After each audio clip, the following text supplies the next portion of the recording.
Hello everybody! It's me! I'm back! Hi! Oops! Oops!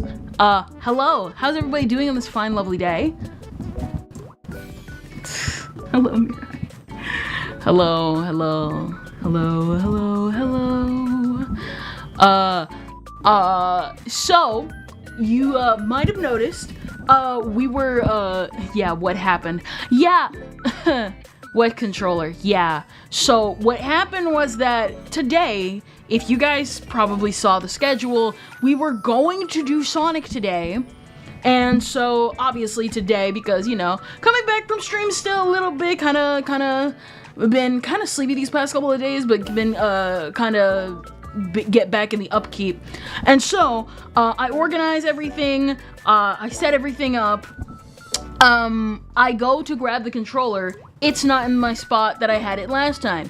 Oh, that's because over the break, I had organized my stuff and I put it in specific places so that I could be more neat and tidy so that I'm not just having it sit on my desk and that I'm not super clouded. Okay, I go to the spot that I would likely put it. It's not in there. Alright, I go into the spot where the second place I probably would have put it. It's not there. I go into all my drawers. They're not in my drawers.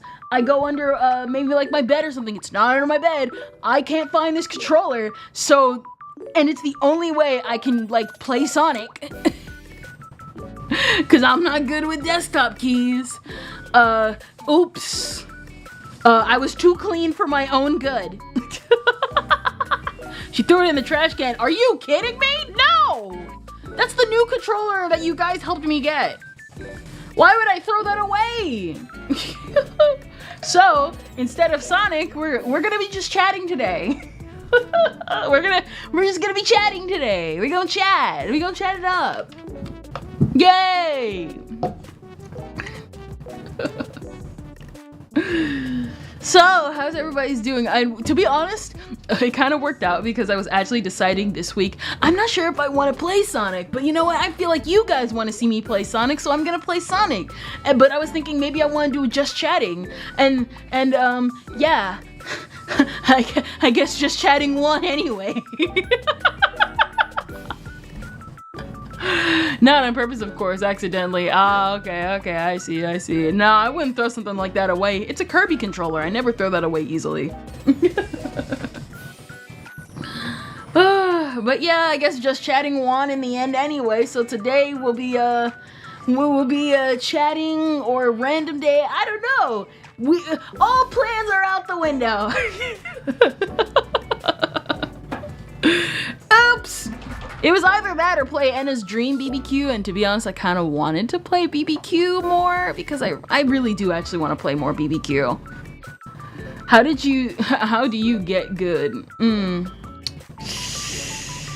Well, hey Ken, I have a question in reference to tablets. Tablets? How do you get good? Oh, just practice with the tablet. That's it. I spent my entire, first time using my tablet, I just drew one illustration so that I could get the hang of it. And well, when you spend about a week on a tablet, you kind of start to realize, yeah, it's actually a lot easier than you thought. It just only takes a couple of days. But thank you, Water Buckets, for the follow 2 days ago. Along with Shining Taiga. I know I said Shining Taiga last time when Lumia and them were here, and but I don't think I said it like because I was trying to balance chat and everybody talking. So so yeah. But yeah, just chatting it is. To be honest, I wanted to do one. But yes, how are you guys? How art thou? How art thou? To be honest, I'm happy. Slow down the week. Hand don't do what mine wants to on screen. You gotta do muscle memory, bro. Muscle memory. It's muscle memory. If you've been drawing on a tablet, it's definitely a lot easier of a transition. But you gotta just do muscle memory. It's gonna suck though. Try not to have it on full stabilization. Yeah, you're not gonna learn that way. Hand know it can do good on paper, but hand screws on tablet. Oh yeah, no, going on paper, from paper to tablet, it's something else. I did that like in my first year. Be careful about going on tablet and paper, and if you think you do good on on digital to traditional, because I used to actually be really good with traditional art, and I was actually practicing on like the near daily. I was getting really good with traditional, and then when I got digital, I swapped completely to digital and forgot everything traditionally. I could still draw a traditional illustration now and then, but not as well as I used to, which always sucks because I was getting really, really good. Civilization, ha, always on 0, good. Like you can like have it, pretty much anything below 40 is still good, but when you do 40 and above, you're gonna realize how much you heavily rely on it once you turn it all the way back down. But yeah, that's pretty much that's Kendra wisdom of the day. Don't switch fully to digital. Balance them both. Cause I could show you some of my illustrations I did like before I swapped over, and it sucks because they were really good. Well, I still needed practice, obviously, but like, you know. Go on. Yes, I do. Yes, I do. Oh, I've been sleepy these past couple of days just like passing out. Granted, yesterday was kind of a stupid thing on my part. I was getting a video done late into the night, and then I decided to hang on YouTube for about 2 more hours, and then I fell asleep at 4 in the morning. I had gotten this one video done. Me waiting for more Gartic phone. Yeah, don't worry, Derek. Don't worry. I'll do Gartic phone. I have been thinking about that, but I'm like, I want to know when. I want to know when I can like schedule it. Well, not schedule it because it's not really a schedule. It's more of people just pop on in.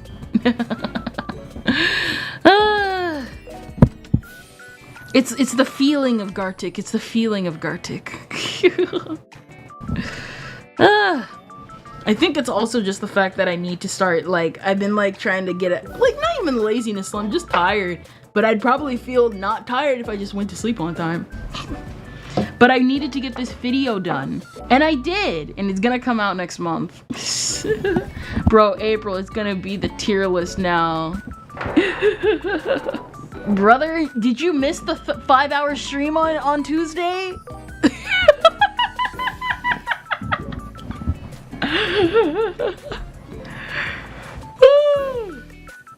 Heck, you guys got a new emote out of it. Man, the one thing I am excited about is next week. So you guys, if you guys heard last time on Tuesday, I finally, one of the things I did on break was finally finish the cover that was supposed to come out 2 months ago. And I did it. I finally finished it, and it's gonna come out next week. Man, I'm not sure if it's because I brainwashed myself, because I literally spent like an entire week like recording and then listening to my voice over and over again, but I think I actually sound pretty decent. But that's also because, like I said, I've been listening to my own voice for 72 hours. 72 hours, definitely. No, even longer than that, because I had to edit everything together multiple times and then re-edit and then edit and then edit some more. But yes, it was fun. I hope you guys like it. I know, like, it's like, to be honest, I'm not even sure what I want to do now. It's like, on the one hand, I was like, I can't stand my own voice singing specifically, and I feel like I want to pull out the Uncle Grandpa gun meme. But at the same time, now that I listen to my voice for hours on end, I'm like, you know what, maybe I don't sound that bad. She told herself as she coped, and then in 5 years she's gonna be like, but on the other hand, we can finally move on to the other cover I promised you guys, which was the Living Millennium one. Which I'm still shocked that nobody's really covered Living Millennium, because it's Living Millennium. Like, everyone covers every other Iowa song, but not Living Millennium. And it's like the Iowa song, at least personally to me.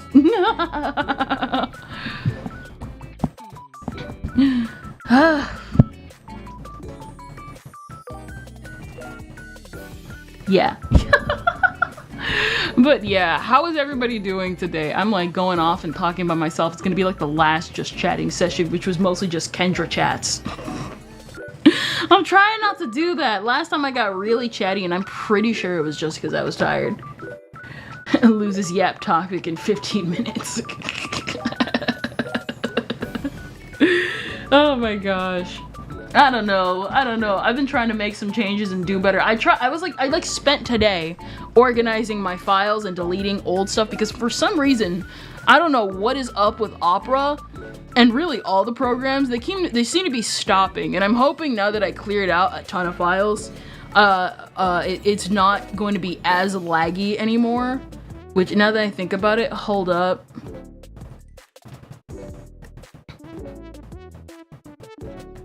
Wait, hold up. Let me see, because I might as well delete him right now. So that we don't have to deal with this later. There you are. Delete them all. Yes. Wow! All 1,000 of them. Some of these should have gone a long time ago. Restore you. I like it. And that's true. I'm obsessed with the 100-line Last Defense Academy. Oh yeah, I have been seeing that. I know like Kodaka's been like promoting the crap out of it. To be honest, I thought about playing it, but I wasn't sure if it would like, I mean, technically we could do schedule, but we also don't need schedule, as seen by today. I'm planning on doing some exercise. My family is saying I got fat, and it's true. Listen, bro. Listen, I understand, bro. I understand. I need to exercise too, because this sleepiness I feel is part of the yep. You got to exercise. You have to exercise, or else. Because once you exercise, you start feeling better and you start feeling less sleepy. But the problem is that you don't want to exercise because you're going to be tired. No. You'll need 200 hours to get halfway through it. Sounds about right. The game had 100 endings. I need them all. Man, the Let's Play compilation videos are gonna be sick. To be honest, it's an ambitious game. I'm actually kind of happy that they did it. Even if it's like their last game, which hopefully it's not. I'm hearing really, really, really good things about it. Like, what is it? I'm hearing really good things about it. If this is like the game that they make and they're proud of it, I'm proud of that too. I'm suffering. At first I was like, I need to gain a little weight, but now I need to lose it. That's how it be, bro. That's how it be. You're like, oh, you gotta gain the weight because you're skinny, but if you're not careful, you get fat, and then you're like, then all of a sudden you look in the mirror and like, when did the time go? Which game again? 100-yard line. Oh, 100-yard line. 100-line Last Defense, made by the Danganronpa team. Former Danganronpa team. It should be, there's a Japanese girl who gets super offended and defensive if you suggest she fluffs her swords. Dang. To be fair, they also have a Hime Joshi in the cast, and the cast is very self-aware, which is the one thing I'm really happy about. Danganronpa humor is Danganronpa humor. I think the funny thing is I remember, because I follow him, obviously, and I remember someone was like, Kodaka, do you play any of the fan games? And apparently someone was like, someone repeated one of his things he said. He's like, yeah, no, I don't mind the fan games, but I don't play them, so I don't steal your ideas. I look in the mirror and I'm like, avocado looking. Listen, you're looking at a girl who, even though her forehead isn't that big, I'm like, man, I need to lose it so that the forehead doesn't look as big as it actually does. And it's all in my head, but it's like, come on. That's cute. Wow, Baldkin. You're Baldkin. What is it? Oh yeah, I gotta tell you guys. So you guys know, last time I showed you guys art books. Can I be real with you? That hasn't stopped. I have collected numerous more art books because I've shown you the art books I had last time, and I showed you the 3 latest art books I had recently grabbed. But I had actually grabbed like a concerning amount, a little bit, probably about like 6 more.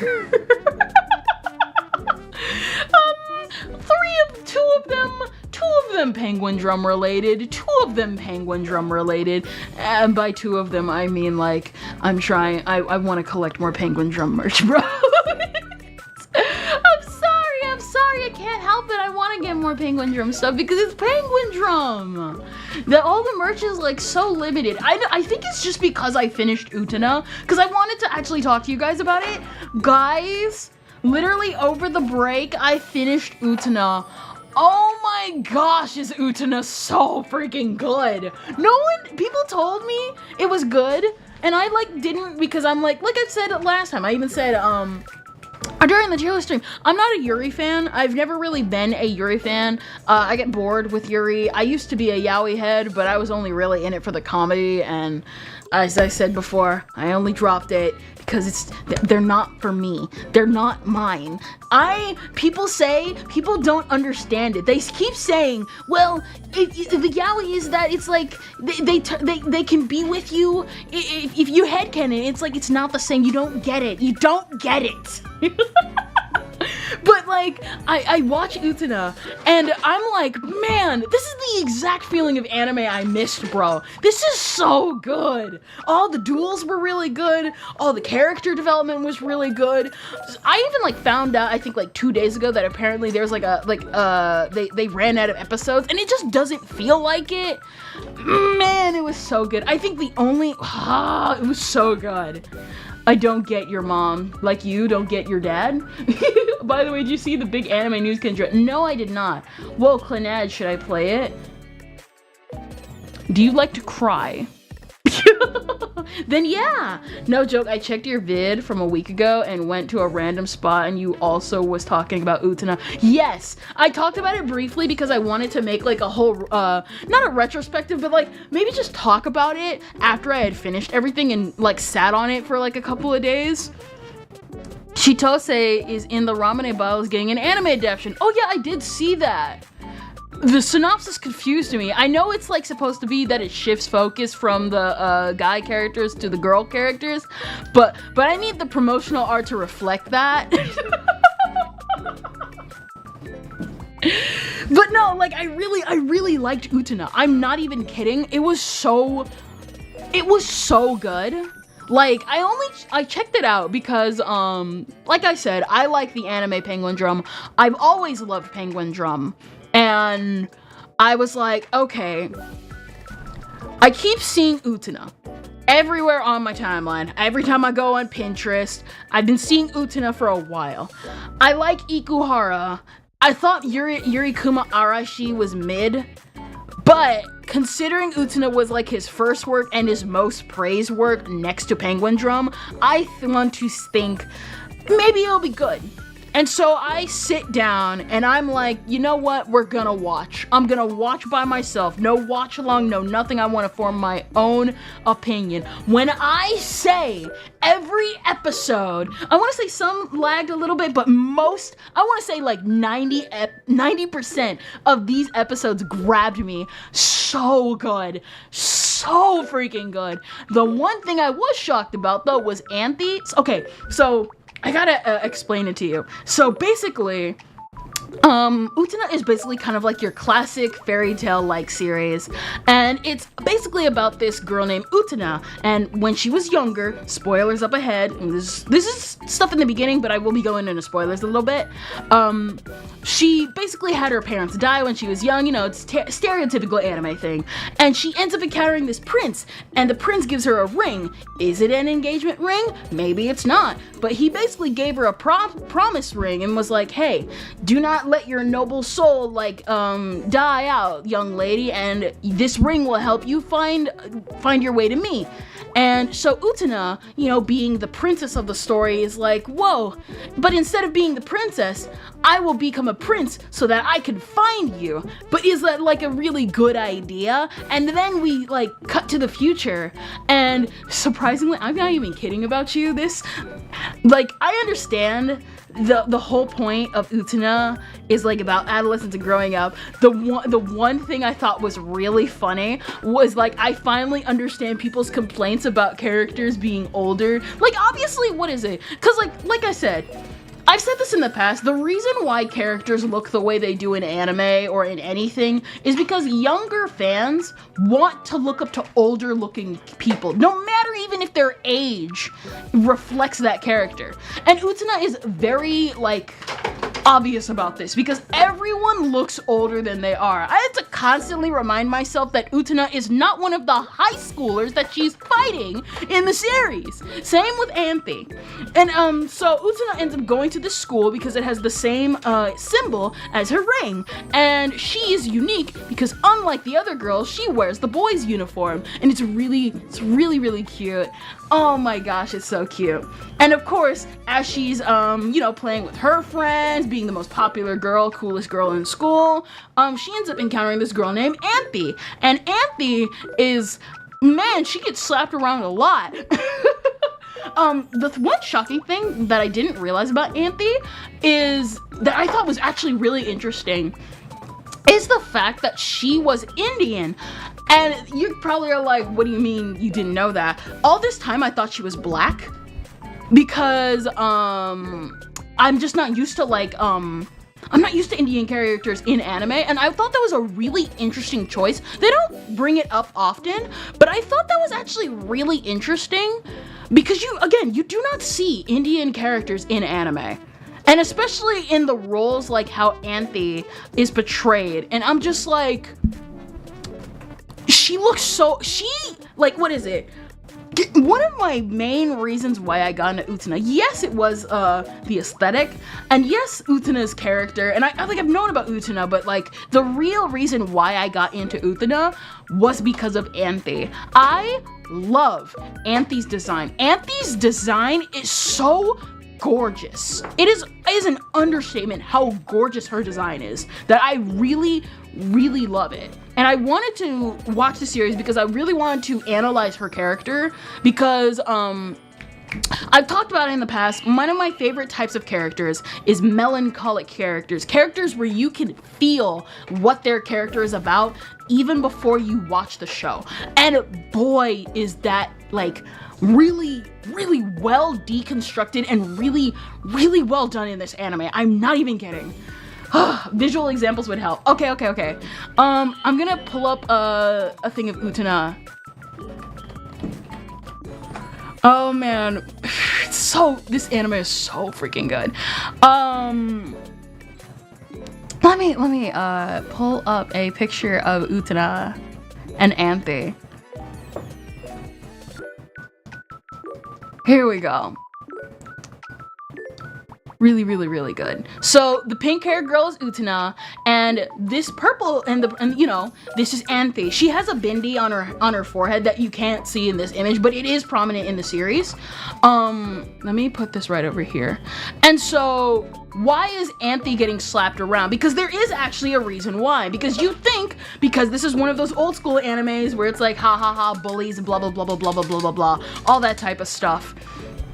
And no, she's being slapped around by what is supposedly, and we find out is not her boyfriend, Sayonji. And we end up finding out that the reason why she's being slapped around the way she is because she is this title called the Rose Bride.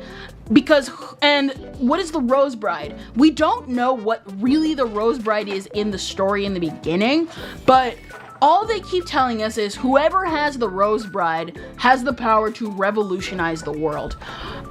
And the visuals in this anime are so freaking good.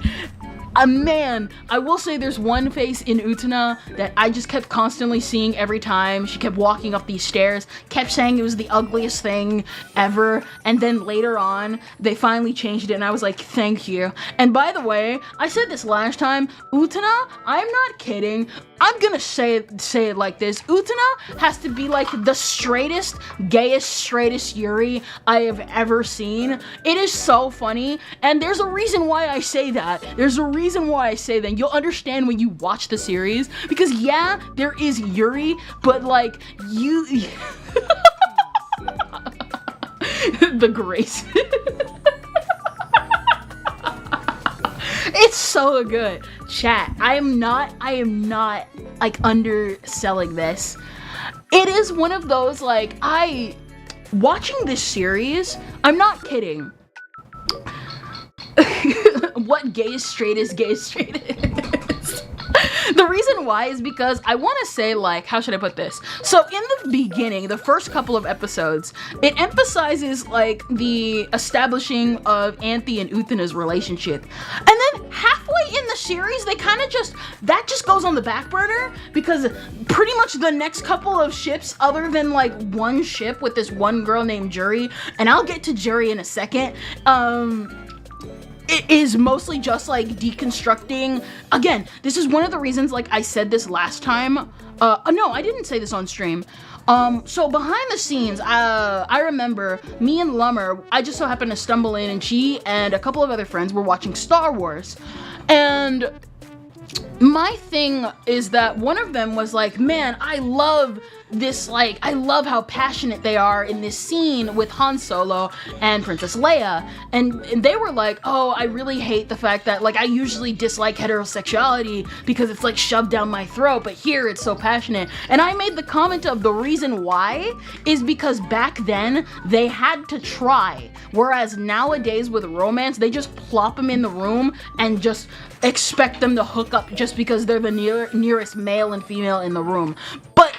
And this also goes the same way with Utena, because you can feel the passion between every single, like, relationship in Utena. Every relationship feels like it means something. Even the smallest thing feels like it means something, which is also one of the things that I really loved about Penguin Drum.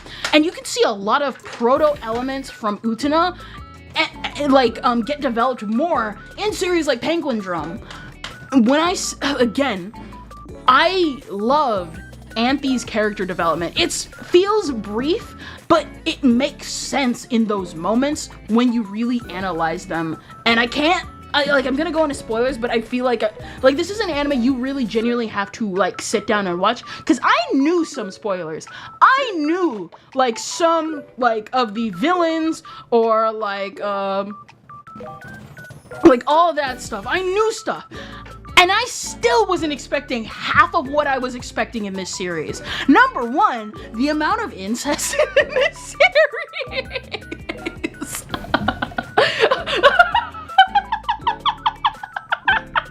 Like, I tweeted it out. I'm like, oh my god. The amount of incest in this series is so funny. Because I'm just like, oh, we're going down that route. But the thing is like I said, if you've watched Penguin Drum, you kind of already expect them to, like, kind of touch on it. I just didn't expect it really to touch on it. And, like, one character, man, okay, I gotta go, like, in order with this. So basically, going backwards, of course, like I said, whoever has the Rose Bride is able to revolutionize the world. And so, Utena ends up dueling this guy named the Saionji guy, and she wins, obviously, and that sets up the plot in motion. And then the rest of the series is Utena battling the other duelists in the student council, because Saionji was a part of the student council.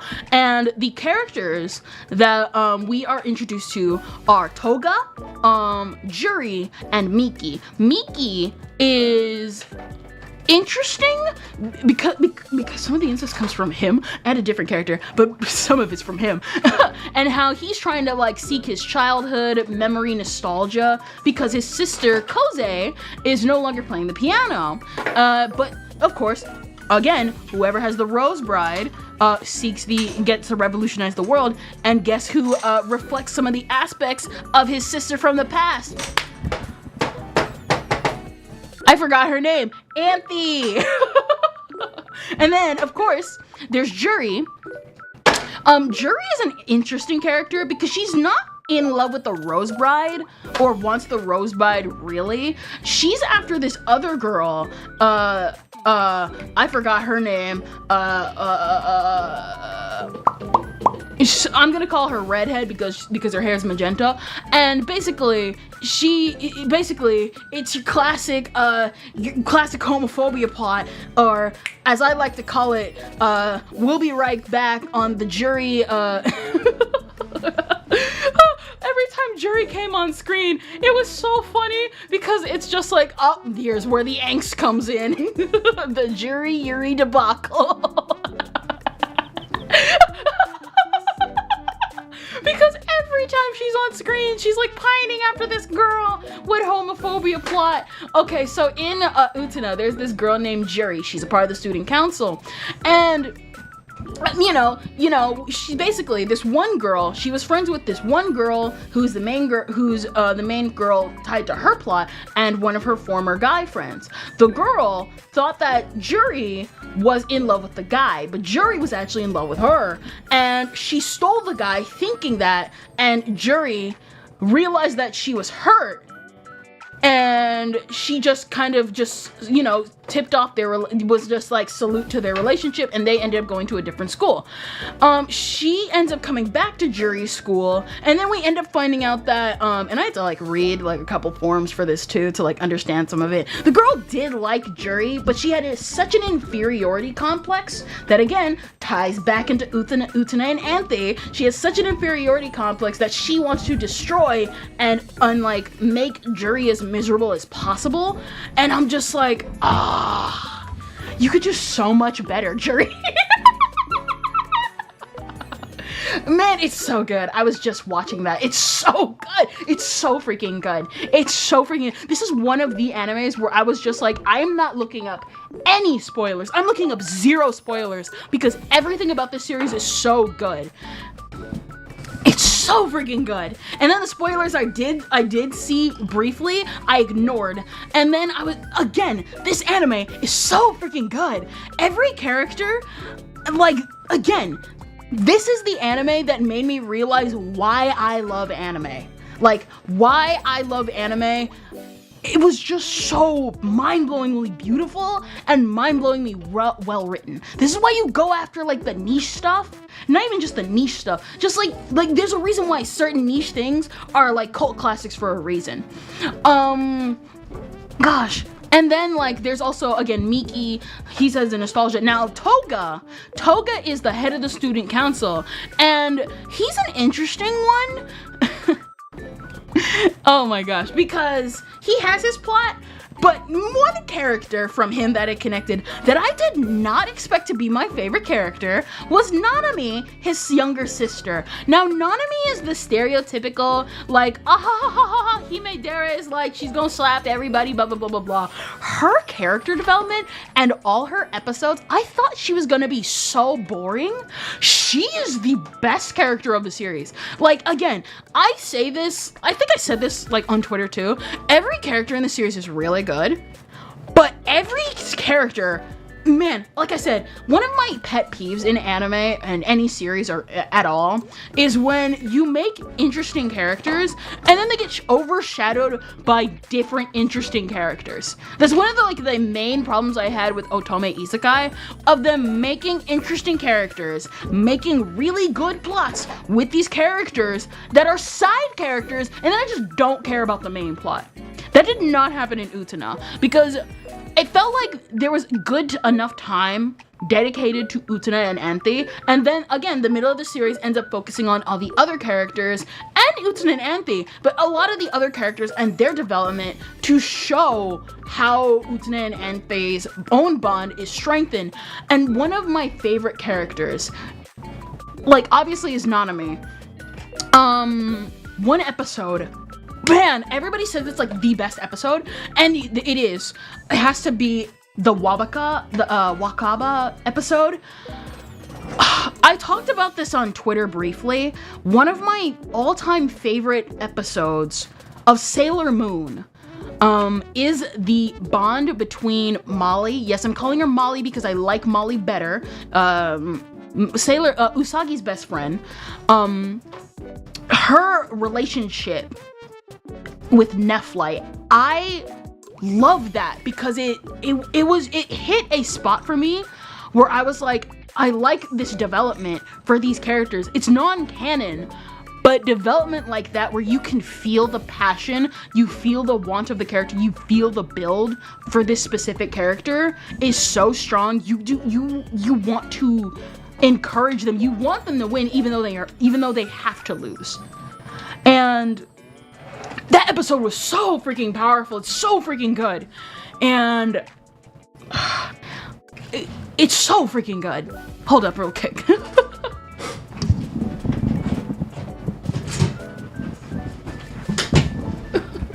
I had to close the door real quick. But it's so freaking good. And I was like, this was the itch I've been I have like wished for years. Because when I saw that episode, it was I was like 12, 13 when I saw that Nephlite episode. And as I got older, I was like, you know what? Maybe it was just a fluke that one time, my childhood nostalgia and of the things that, typical, like, you're looking back on it with rose-tinted goggles. But when I saw that episode, that entire plot line, I was like, no, it's not nostalgia. This is the exact feeling I was looking for. It was so well animated, the feelings, the voice acting, everything was so beautiful. It was so freaking beautiful. I cannot emphasize enough that short, I want to say 2 or 3 episodes involving Wakaba. Wakaba it was so good. And then afterwards, and I thought this episode was underrated, afterwards, there was a episode subplot dedicated to Nanami's minions. So obviously Nanami's mean girl, she has a mean girl squad. And Keiko, what is it? I know it was Keiko, the main girl, was the plot of the episode. And her episode is underrated. Can I be real with you? Her episode's underrated because it's basically the balancing of Wakaba's episode. Because I really don't want to spoil Wakaba's episode. But basically it balances off Wakaba's episode so well. Because in Wakaba's episode, to describe at least the themes, it was about leaning on someone special to feel like you're special. And this same episode carries the same theme, but again, it's after this really powerful episodes, and it's just like everyone always ranks it like the least favorite, and I was shocked because I was like, it's really good. It's really good. And then of course, like again, like back to Utena and Anthe, I really liked Anthe. So freaking good. Utena is such a good series. I highly recommend it. Hi Kendra, how's it going? Really good. We're talking about Utena. We're talking about Utena. I'm like going everywhere with this. I did not expect this series to be as good as it was. Like I said, I am a fan of Penguin Drum. Penguin Drum is my Ikuhara. It is my Utena. It is my Utena when it comes to anime. It is my like top 5 anime. And when I went into Utena, I knew it was like good, but I didn't know how good it was because all I kept hearing was that it was good. The only negative I could give it were the recap episodes, because the recap episodes did have interesting animation, but you had to get through all of the recap to actually view those animations. Also, what is it? So Wakaba, Nanami, those are 2 of my favorite characters. My third favorite character, which is really a set of characters, were actually the Shadow Puppet Girls. I love the Shadow Puppet Girls really, really well. By the way, I watched it sub. We're not watching it dubbed. This is one of the anime where I was like, nope, we're watching it subbed. I give my dub actors a fair chance. However, when it comes to old anime, sub is where I draw the line. Dub is where I draw the line because a lot of them, like I said, the 2000s and the early 2010s were where dubs were really, really good and started really, really becoming really good. And it's just that in between that time where like everything just felt like peak. Man, it was just so, I'm just like, everything was so good about this anime. I can't describe it to you without spoiling stuff, because I did start posting some screenshots near like the end of the series, Oh man, they made me so freaking angry. I never understood why people would get emotional with certain like anime characters and their actions and stuff. I'm like, they're just characters, bro. Of course they're supposed to make you angry and blah blah blah blah blah. But bro, these characters legit had me wanting to throw my phone, bro, and cringe and everything.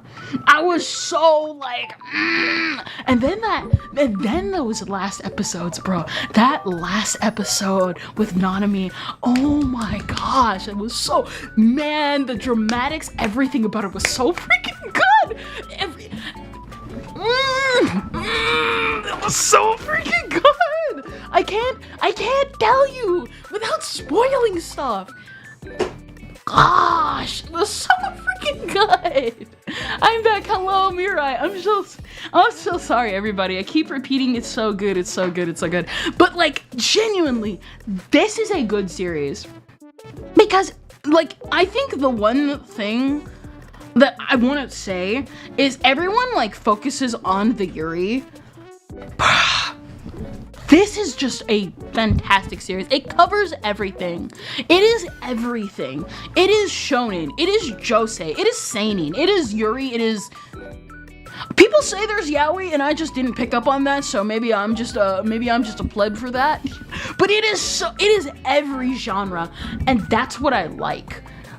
It's like the same feeling I felt when I picked up Dragon Ball. I was so invested in this series every single step of the way.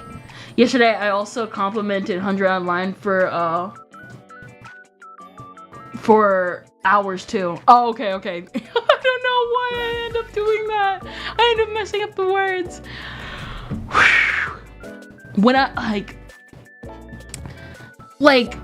and I think I like two critiques. And one of them isn't even like I said, one of them is the recap episodes, because that was where I think the series, obviously it's old anime, it's gonna have recap episodes. It had interesting animation in between, but for the most part, it was pretty good. It was a really good series, except one recap episode, because that one was really, really good. And that's the one I was screaming at the most. I was the one I was screaming at near the end of the series the most. I just kept screaming, what do you mean? You got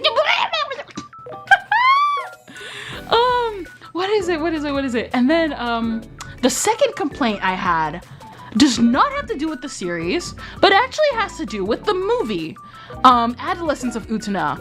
I think the show was good as a standalone series. And then... when the movie came in, I understood what the movie was trying to be. It was supposed to be like, so some people think it's a separate universe. Some people think it's like a hallucinogenic kind of continuation of the show. I am the latter. I do believe that the movie is still a continuation of the show due to some aspects where the show and the movie cross over with each other in certain ways. Feelings wise and like plot wise. I was confused. I had to go to the subreddit to explain, and then eventually I was able to understand it a little bit. What do you mean?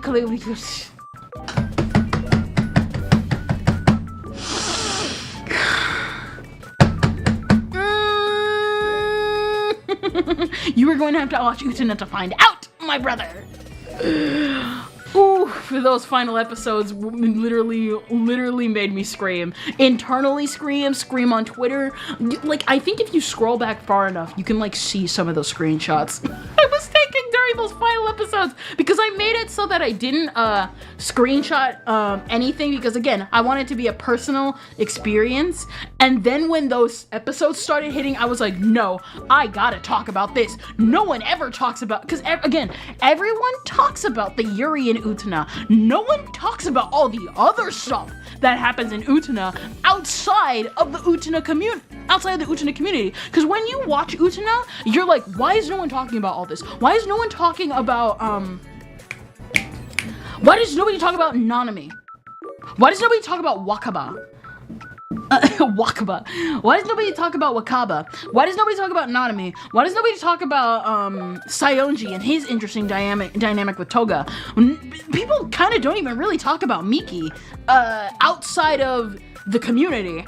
And when you watch the series, you're like, this is a good series. But anytime you see someone talk about Utena, it's always in the context of it being a Yuri. And that is the one thing I'm kind of pissed off about, because this is, again, this series is shoujo, shonen, josei, seinen, everything. It's so freaking good. Thank you for the hydrate. Thank you, bouncing rubber ball. Oh man. This, it's so freaking good. It's so freaking good. And of course, the one thing you can't take away from the movie though is the visuals. They're so freaking good. And again, between Antina and Uthi, Antina and Uthi. Oh my gosh, I got a little of, it's got a little everything for everyone. Exactly. It's so freaking good. Like, again, I'm not someone who like gushes about like a series. I think the only series, like I've said, the only series I've ever really like gushed super hard about is Penguin Drum. And that's because Penguin Drum is very underrated, and I really genuinely feel like more people need to watch it. You don't gush over Magical Girls? Surprisingly, no. Oh my gosh. It's like, man, it's like, cause like one of the reasons why I watched it is because of Steven Universe, funnily enough, because I've never watched Steven Universe and I don't really plan to, but the thing with Steven Universe is that I respect Rebecca Sugar's art visuals very much. I love all the art of Steven Universe. I love all the way the gems are designed and how unique and how pretty much I could actually compare them to like the visual design aesthetic of Utena, since that was one of the main inspirations for Steven Universe. And it's really good. I was like, if Rebecca Sugar said this series was good, alright, you know what? Might as well take her word up for it. And you know what? Might as well watch it. I can understand why she had every one of her staff mandatorily watch Utena. Ooh, Steven Universe is such an amazing show. Ah, I see. I mostly respect it character design wise, because even though it's kind of like one of those, it's one of those things where it's like a flawed masterpiece. There's some things that could be done better, and some things that's kind of like, you probably shouldn't have done that. However, is anything perfect in life? You can't reach Full Metal Alchemist brother level types of perfect, so yeah. Also talking about Utena, my session with similar but quite different. I wonder if you know. Let me see. What is it? Yeah. What is it? And Utena, I like, and I think I would kind of categorize it kinda is just, there's like a lot of aspects that I really liked. And like I said, I already loved the character of Anthe, and I loved Anthe's character. I loved what she represented.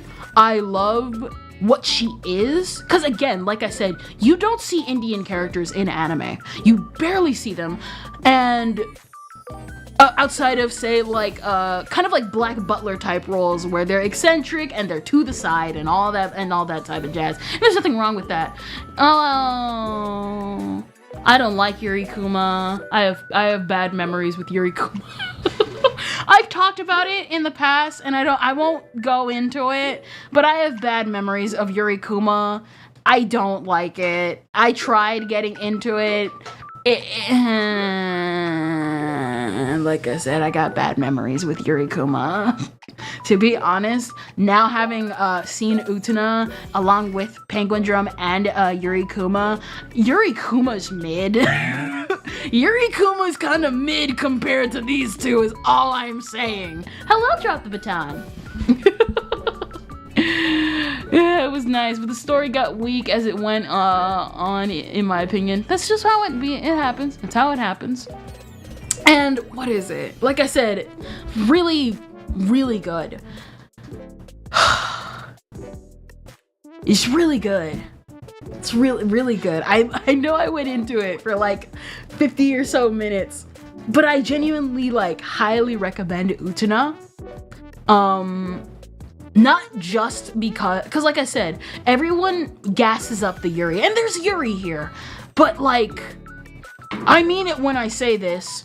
Go into Utena expecting nothing and everything. It's a good series. It's just a good series. The movie's gonna be kind of confusing for you though. Oh my gosh. Like, I remember, because I think it's also just, because like I said, Ventus, I don't like Yuri Kuma.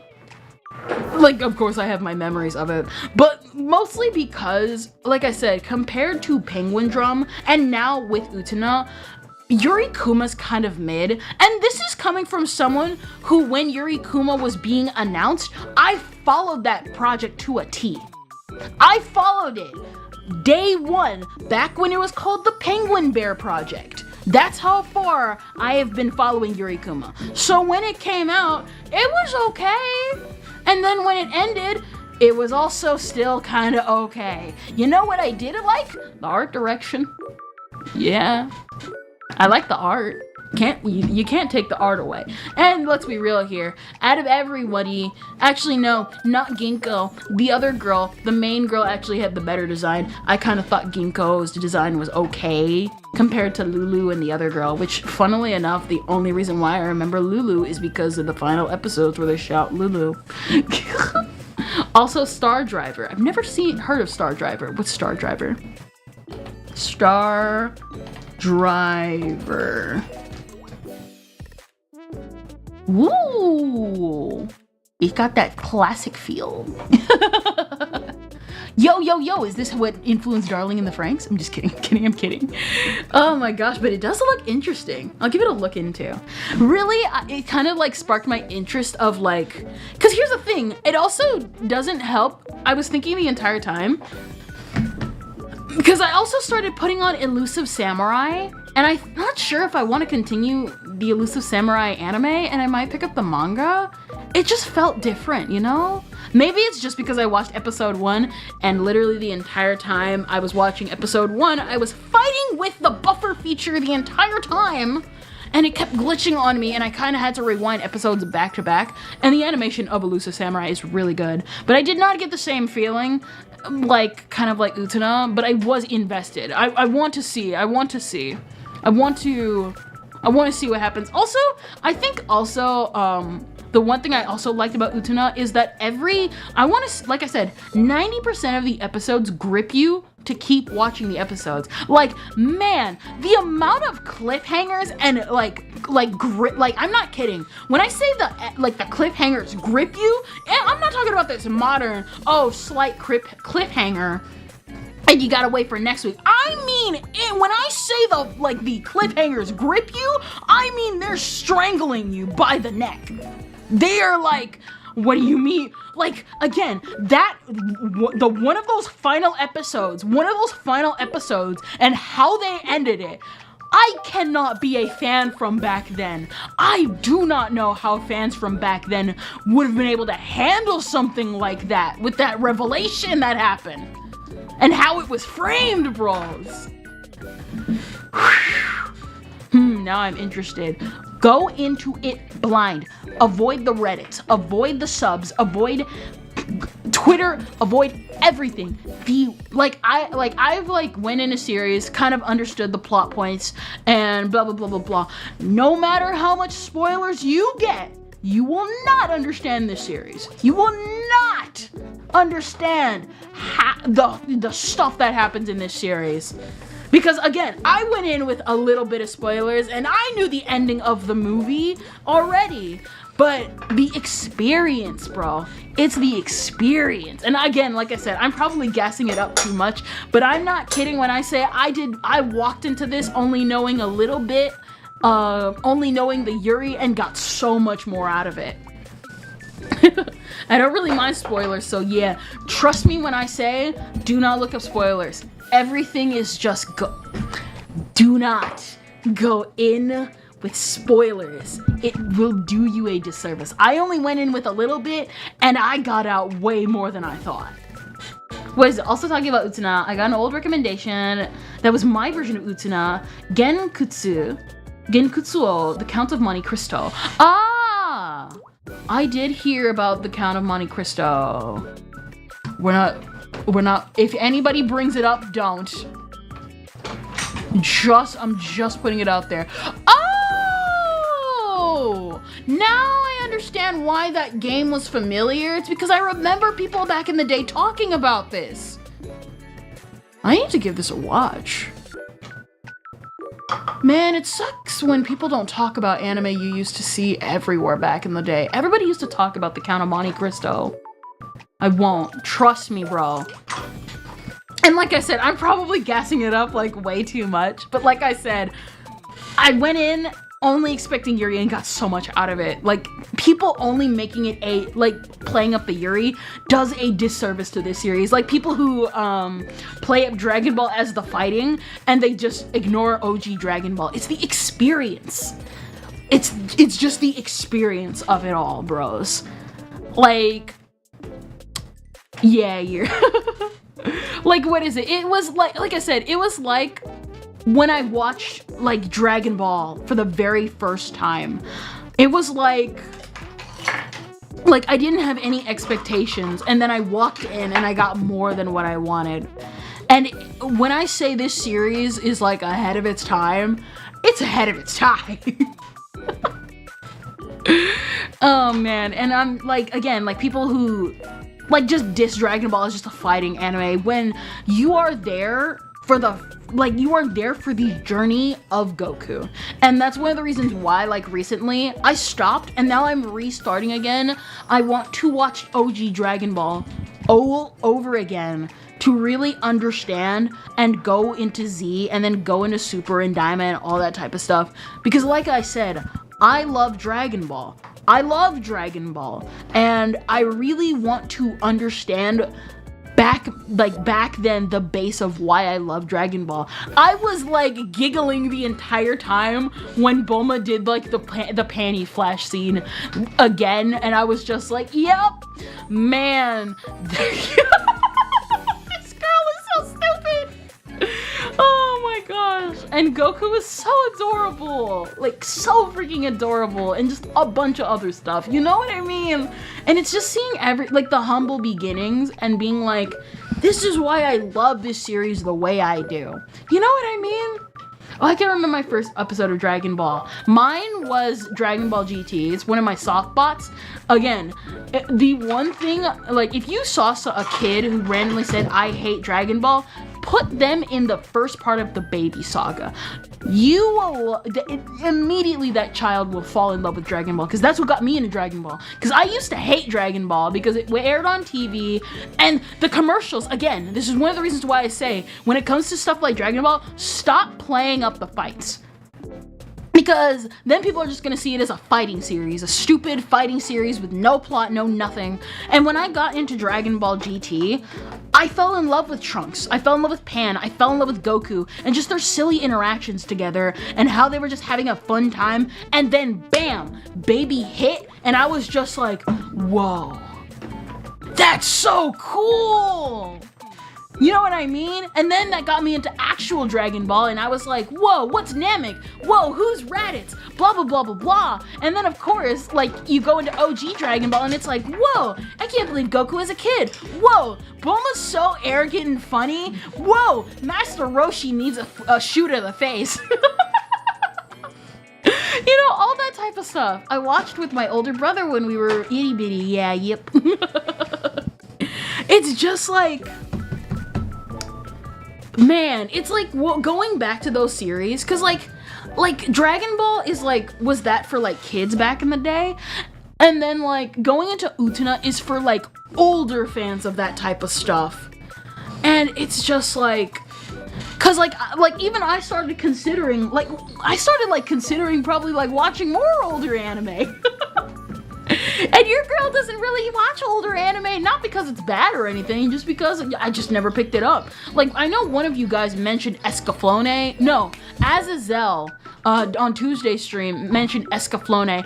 I've known about Escaflowne for around like 15 or so years. I've never watched Escaflowne. I've heard good things, but I've just never picked it up. Same with Eureka 7, same with a ton of stuff that I just never picked up. One of them obviously being Rurouni Kenshin. We're never watching Rurouni Kenshin in this house. I'd rather wait until the man dies.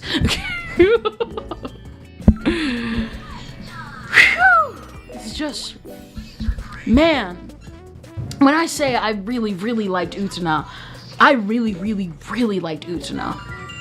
As much as Penguin Drum, I'd say it's still a little bit lower because, again, I watched Penguin Drum first. And I just know that it exists. Yeah.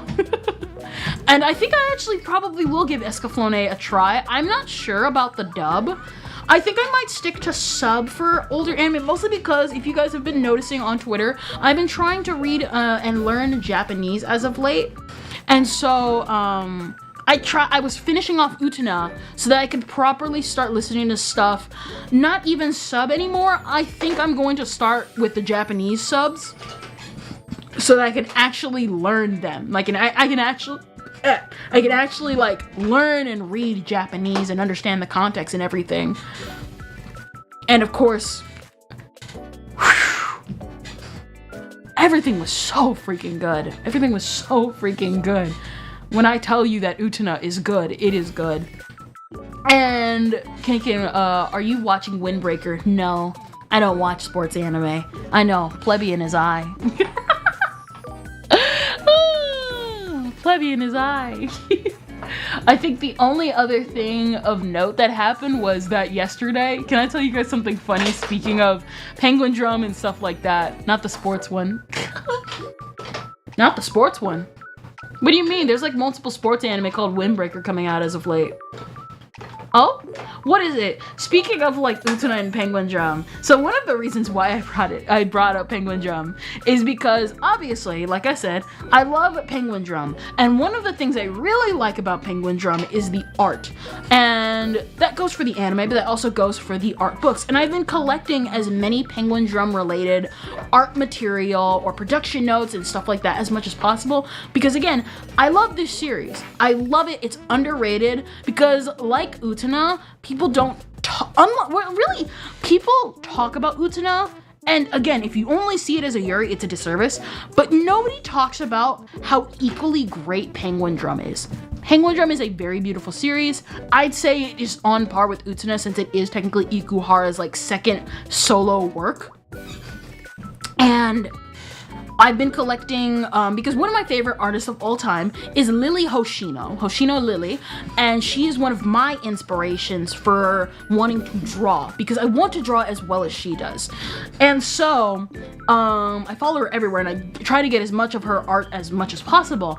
And I had gotten the Art of Penguin Drum along with the art book with all the novel art, concept art, stills at the end of the episodes, and even the concept art of when they were designing the characters, which I did not know that these things are not online. Some of the stuff is just not online. And I was shocked because there's a literal whole outfit for one of the characters that barely shows up in Penguin Drum, and I'm so mad because it looks so good and I really wish we would have gotten it in the series, but I know why. Limited episodes. It hurt Utena despite having over 30. It hurt Penguin Drum despite it having like 26. Blah, blah, blah, blah, blah. My Japanese is pure Duolingo, baby. That's also one thing. I wanted to do Duolingo until they started doing AI, and a lot of native speakers have been pointing out that Duolingo has gotten worse because they started implementing AI. It just blatantly wrong sentences, and that sucks. That, and they laid off their actual native staff. All that type of stuff. And so, I was satisfied with the art that I collected, because again, love Lily Hoshino. But then I was thinking to myself last night, I'm like, first off, I feel off. I don't feel satisfied. I feel like I'm missing more of her artwork. specifically that penguin drum related. And so I go online and I'm just like, is there any other art books or any other thing that she has done that I want personally for myself? And I keep scrolling and I go Google hopping and I end up finding a book. And I'm like, this book looks familiar. And then I find it paired with a different book. And I'm like, this book doesn't look familiar. And then when I Google Translate everything, I'm like, wait a minute. These were the fan books that were published after the recycle of the Penguin Drum movies came out. Now that I think about it, and now that I also know how to purchase overseas online, I want these books because technically, even though they are sort of non-canon, they are additions to the story because Lily Hoshino is, again, the main artist. I like her stuff. I'll consider it canon anyway if I like it or not. And I want more of her work, Penguin Drum related, blah, blah, blah. And so I went on a spree for like 2 hours hunting for these books.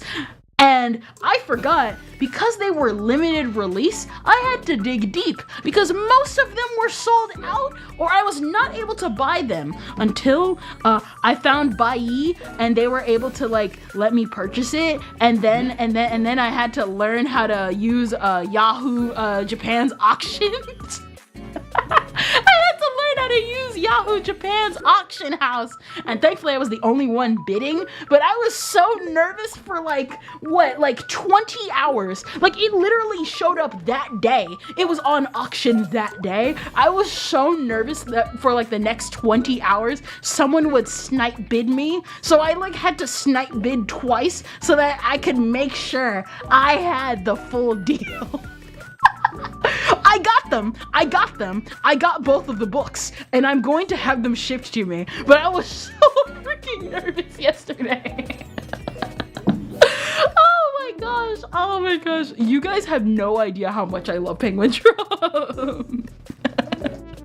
Oh my gosh. So much effort for a book by my favorite artist. And no, I think like the only worst part about it was that one of the fan books was like $30. I think because it's rare. But the other one was like $5. $5, but again, I like doubled my bid to like $15, $17 because I didn't want to lose it. Oh, hey, good point.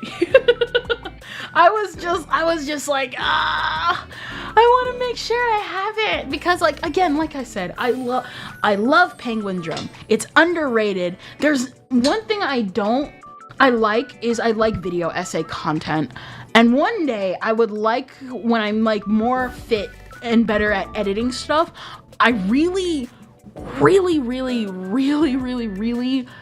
to make a video essay just going over the themes of Penguin Drum and how like they're really good. And one of the main themes of Penguin Drum that's really emphasized in the I Love You movies, the recycle movies, is the theme of love. The theme of just different types of love. Gosh, I really love this series, and I just really like this series. It's like Fanatics for Dragon Ball. You don't realize how like oversaturated it is, and I love, like I said, if it's like between two things, I like Penguin Drum. And that's like a seinen, despite it having this art style of a josei. I'm like a literal like opposite ends of the scale person. My favorite animes are Penguin Drum and Dragon Ball. And in the middle is Kaiba. And man, I like the niche stuff. I like the niche popular. I like stuff that grips me and interests me, you know? People always like categorize themselves like, oh, I'm multi-fandom. Oh, I'm all this, that, and the other. Just find what you like. You'll be a lot happier if you just find things you like, even if people recommend it or not. I still like Full Metal Alchemist, but like I wouldn't really put it in my top 10. Can I be real with you? I like Full Metal, but it's not my top 10. It's a solid series though, solid series. Talking about art books, I have one book I think you might like to see. What? I've been like talking. I'm so sorry. I overtook the conversation again. I try not to overtake. I noticed this last time. I overtook the entire stream. I'm sorry for that. I like took over and like talked over everybody, and then we logged out for the day all awkward like because I was stupid. I'm so sorry. Oh my gosh.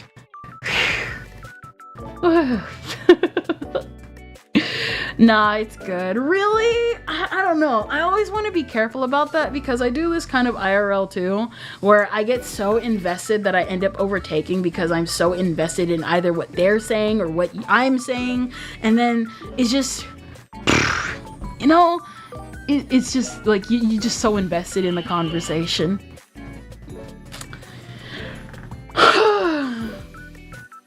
Man. I think the only sucky thing that happened regarding Penguin Drum is the fact that I was literally also gonna plan to get the Princess of the Crystal Nendoroid and the Princess of the Crystal figure, and then the tariffs hit. Kendra, I have you on my BG while I do something else. Having you talk is the point. Well, yeah. But still, you guys might want to talk about something interesting too. Like Ventus, like they're telling me, Duramond, The Art of Neon Genesis Evangelion, which is a book by Yoshiyuki Sadamoto. Yes, actually, you reminded me immediately after I finished Utena, all of Utena, and let it settle for a couple of days. I got back to drawing art. And I realized when I was going through, like I talked about, again, my love of Dayako Girl and the girl from, again, Dayako Girl. And I was thinking, hold up, Dayako Girl has a captivating feature in how she's presented and how she looks. And when I went to search up the studio that made her, Studio Kata, they are the people that did all of Evangelion. And I was like, so that's why they had all that Evangelion merch in Me, which now makes me think, what is it about Evangelion that's really interesting? And I think I'm going to pick up Evangelion. I think I'm going to actually sit down and finally watch Evangelion for the first time. Thank you for the chap chop. Oh, thank you, Jose, for the 2 months for the 2 months membership. 118 pages, by the way. Yes. That's also the thing I was actually looking into because, like I said, I was interested in Me, and I noticed a lot of similarities between the character design of Girl and of obviously Asuka and Rei, and obviously because she has a bit of both from Asuka and Rei, and I've like talked about the Otaku Dream Girl and what they are, and I'm like, I want to watch Evangelion so that I understand why these characters gripped people for over 30 years, you know? And I want to probably pick up an Evangelion art book because I want to use it for the future in regards to in regards to Dayako Girl, because I want to pick up the art cues from that. I don't know why. I feel like I kind of want my art to steer in the direction of Evangelion, weirdly, even though I've never watched it myself. I barely kind of know anything about Eva, like, at all. Like, you know, like, again, it's like Utena. You hear all this stuff, and then, like, you might either get what you asked for, or you might get more than what you initially were, like, had the impression of. And that's kind of what I'm thinking is gonna happen with Evangelion, along with the movies as well. I'm interested. Because, again, like I said, there's a reason why, like, what is it? Like I said, there's a reason why there's no reason why this one girl from some random anime music video gripped me as hard as she did. And then I end up finding out it's from the same studio as Evangelion. And I'm just like, there's gotta be a reason why.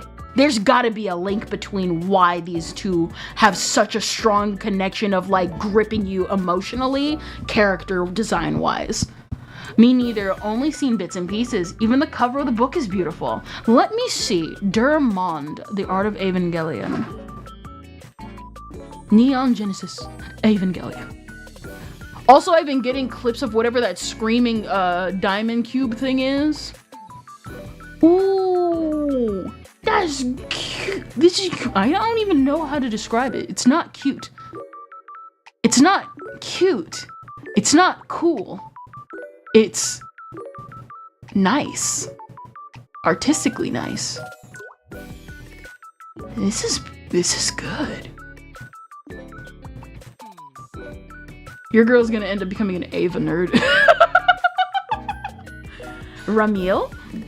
I think that's what that creature thing is called. I've been seeing someone like, what is it? People like do like call out the sound effects and how the sound design of Evangelion is really, really, really good. You know what I mean? There's a lot of series I've been trying to like actually like tick off of like, I guess quote unquote my anime bucket list. One of them's gonna now be Evangelion because I was never planning on watching Evangelion until I realized, you know what? I think Utena really opened my eyes with how good series from back then really, really were. Because I was more of like, again, I've stated before, I was into harem. Your girl has kind of a little, kind of bad taste, kind of good taste in anime. Trash taste, you might call it.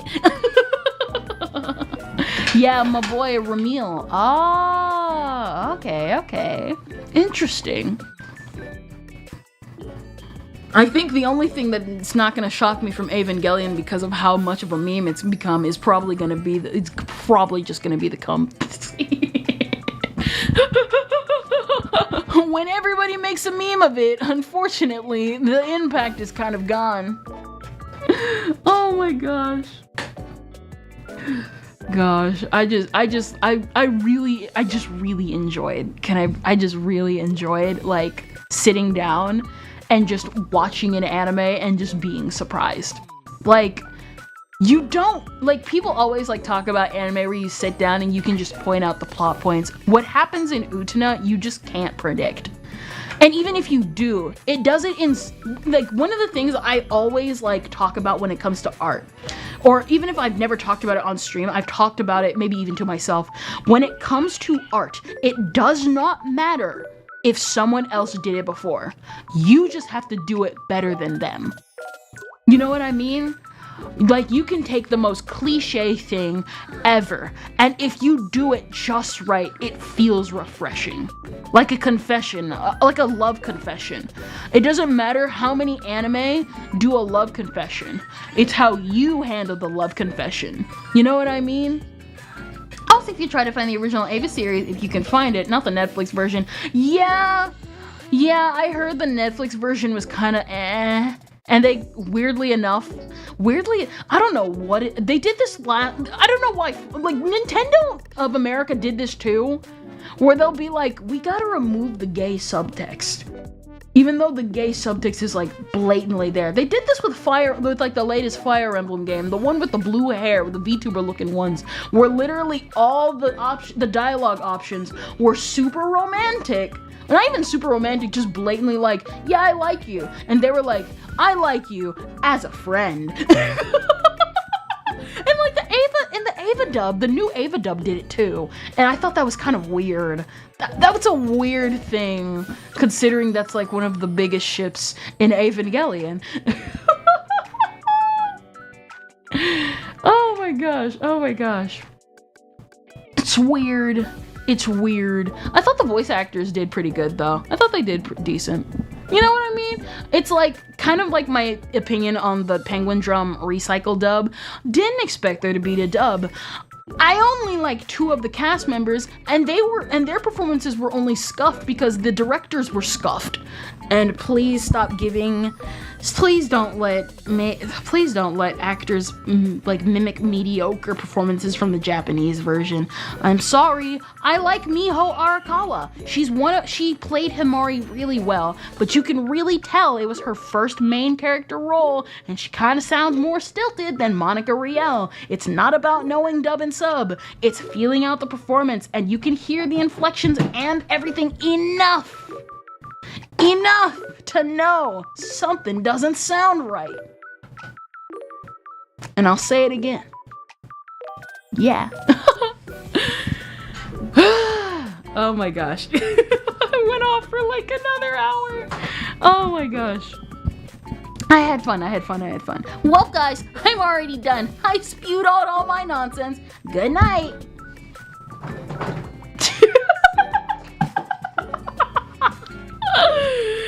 Catch 21. Oh my gosh. That was my plan. Probably, again, like I said, I'm trying to do more Japanese, so I'm probably going to watch everything raw, like watch the raws of like the stuff instead of like English subs, so that I can like learn. Really I need to learn. I'm like been trying to like I've memorized hiragana and katakana to a degree. I need to learn more kanji because I'm reading it and skipping over the kanji really throws off like the entire sentence, and now it just makes me just look weird. You know what I mean? Start stream, talks about for an entire hour and a half, end stream. You're right! Kendra, how are you learning? Converting a lot of my stuff to Japanese.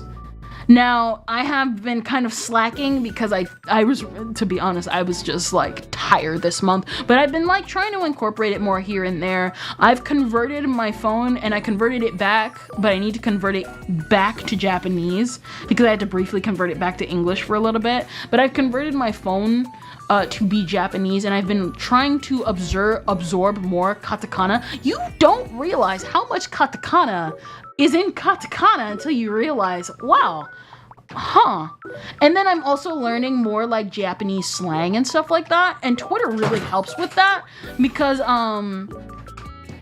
what is it, like kara deza, I think it was kara deza is like character design.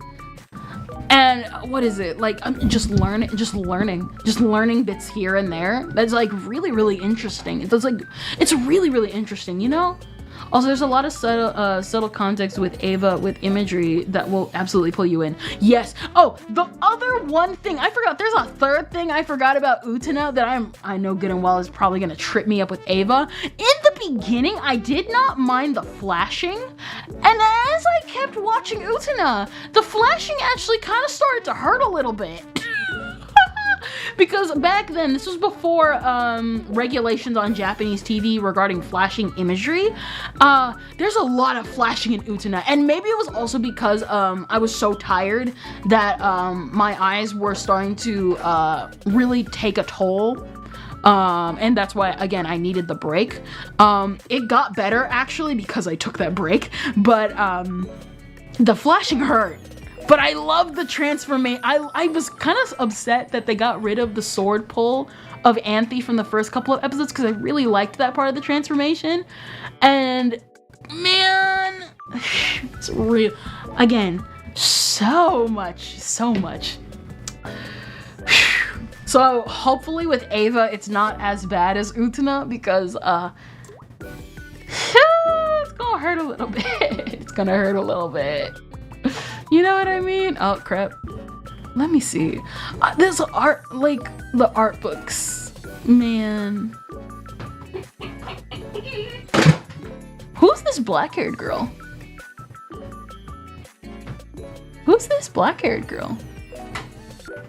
It's Asuka? Ooh. Oh, that's a lot of money. I like found this thing, the Utena, not Utena. I found the Evangelion art book, and oh, there's a manga in one of the pages. Ooh, cool. It looks really good. I might pick it up. I'm trying to also not pick up too many art books. A little of katakana and remember some kanji. I can still read hiragana. A little of katakana and remember some kanji. My thing is that I can read a little bit of katakana because, like I said, one of the things that also helped me was Penguin Drum, and I was kind of shocked how much katakana was in Penguin Drum, especially in the title, especially the Princess of the Crystal. I didn't expect that to be in English. There's also, I was just kind of shocked with how, with just like learning, because it really opens up a lot of doors when you can read like Japanese or any language really. I was so shocked because, I don't know, it's just like when you're able to read more, it just feels different. Like I'm pretty sure also this goes for like Spanish and other languages too, but like I remember reading slowly but surely. I was reading some things and I was like, I don't really understand, but I translated one sentence and I was like, I feel like my mind felt super blown. And I still need to pick that up and translate it, because what I was planning on doing was reading more manga and translating along the way. And I only got past like the first page. Now I don't even think the first page, I think half a page. And then, like I said, that's when I took my hiatus because I was so tired. But I want to keep going. I want to keep going because if I don't start now, I'll start later and be sad. And then I'll get everything else, I'll have everything else, but I won't have that one thing I could have started at around the same time. You know what I mean? And like I said, I know hiragana. Surprisingly, people say they memorize katakana faster. I used to, this isn't like my first time trying to learn Japanese. Back then, I would like just write words down in Japanese, and I picked up katakana, but I mostly picked up hiragana a lot faster than katakana. So yeah, katakana is pain. Really? Katakana is more painful because you gotta remember that it's katakana. At least for me, I gotta constantly remember when something is katakana. Because like hiragana is pretty easy to like learn. The problem is also the fact that I'm trying to understand it sentence-wise. You know what I mean? I'm trying to understand everything sentence-wise because I know if I understand it sentence-wise, I'll be able to pick up everything. I'm kind of handicapped a little bit because, for one thing, you're gonna learn about Japanese, you will have to understand sentence structure. And I'm kind of handicapped because I don't really understand verbs. Because when I was younger, in obviously kindergarten, I was learning all the things, but I never really understood what verbs were. I understand them now, kinda, but I never really picked up on that as a kid. Obviously, you pick up nouns, pronouns, but verbs and adjectives were always kind of my weak point. And so now that I'm learning Japanese, I'm actually starting to understand verbs in English, surprisingly enough. And it's really actually helped me a lot. So I'm not even kidding. Some of them look alike. Yeah, difference betweenish characters. Can I be real with you? It's really actually easy to distinguish kata, kana. What is it? It's actually interesting when people always say, like, I can't tell the difference between ka and ka. So ka as in power and ka as in the hiragana. I think it was hiragana. Let me see. Double checking. Hiragana or katakana? What is it? There's ka as in the kanji and ka. Yeah. Ka in kanji and ka in hiragana. I can tell the difference. I kind of was shocked. People said they couldn't tell the difference. And how I kind of understand, like some things still trip me up. Obviously tsu and chi. But yeah, ka. I'm not sure if Restream is going to allow me to actually understand. Because Restream font is kind of weird. What is it? Restream font is kind of weird. Let me see. Let me pull that. Yeah, that's ka, the kanji. Yeah, ka and ka. The thing with ka, stuff like ka and ka, I can differentiate because my how I learned it is to treat it like capital and lowercase letters. Because even though Japanese doesn't really have lowercase and capital letters, when you notice a distinction between one kanji and one character from hiragana or katakana, it really starts opening up like your understanding with it. So like ka and ka are like, they feel different. They feel different because because ka, the kanji, stands more tall and stronger than ka, the hiragana version, because the ka in hiragana looks like a lowercase letter, if that makes any sense. I know I'm kind of like explaining it. I'm gonna probably keep it like this so that I can actually see the characters and stuff. I remember them by the feeling they give. Exactly. Katakana looks more square. Yes. Oh no, that's also the thing. With katakana is more... Katakana feels more sharp and hiragana is more round. And you can hear it in like you can hear it. You can see it in their shape and how they're, and the feeling. So like, if you look over katakana has a lot more sharp edges on the edges of the characters. And hiragana has a lot more softer edges. You know what I mean? I'm like talking and stuff. Oh my gosh. But yeah. And then there's also the fact that if you saw, I converted all my if you've been seeing my screenshots in the tier list also, if you've noticed, a lot of the characters are in Japanese. And that's because I recently, for the last 3 months, have set all of my social medias to Japanese. So if you see the clock and the timer in Japanese and wondering, are you these like screenshots off Japanese Twitter? No, it's my Twitter, just in Japanese. So that's my thing.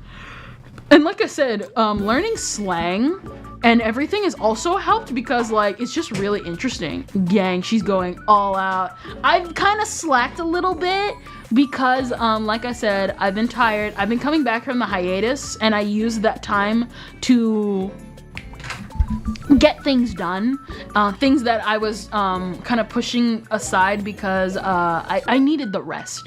Like I said, I knew I was supposed to take a break in January, and I did not take a break in January to regroup, make the videos that I was supposed to make to fill in the gap, because I did make videos this month, but I only made it until the end of the month. And now that I feel more refreshed, now I'm gonna start using May to stack up a bunch of more videos so that we're not behind and so we can stay in the algorithm. I don't care about the algorithm like a lot of people, but you still want to care because you still want more people to come. You know, right? That sounded weird. Have you thought about buying a book? I have, but the thing is, I'm not really... I'm not really a book person, you know what I mean? I'm not really a book person. I'm more of someone who writes it down and likes to get involved in an activity that actually allows me to like learn. You know what I mean? Welcome to Slifer's class. Understandable. Slifer, the executive producer. Oh my gosh. Oh my gosh. Wait. Okay, you already did that. There also one art book what is it? Speaking of art books, like I said, I've been on like a mission kind of collecting as many art books as possible because I was never able to collect that type of stuff when I was younger because I was gonna make a tweet about it, but I didn't want to because then you guys would probably be like, Kendra, what the heck? But basically, to put it simple, I never was able to get anime merch and art books and stuff like that as a kid because I was not allowed to. And now that I'm older, I've been trying to collect as many of the stuff from my favorite media, from my favorite interests as much as possible. And one of them, the next art book, along with Evangelion, obviously, the next art book I actually plan on snagging is the Soul Eater Encore book. I want to get a book from Soul Eater because I love Soul Eater. I've always loved stuff like Soul Eater. You know what I mean? Soul Eater is just one of those series where it just looks so good, and it's just you know what I mean? So good, so good, so freaking good. Also, I've been obviously like translating and reading some of the art books. Like I said, I've slacked a little bit, so some of the knowledge is bad. But when I refresh it and I start like translating it, and like all the memories start coming back to me. What was it? Was it Chisai? Orewa. What was the translation? Cause the manga I was translating. The half-page translation. Here we go. Chisai, kore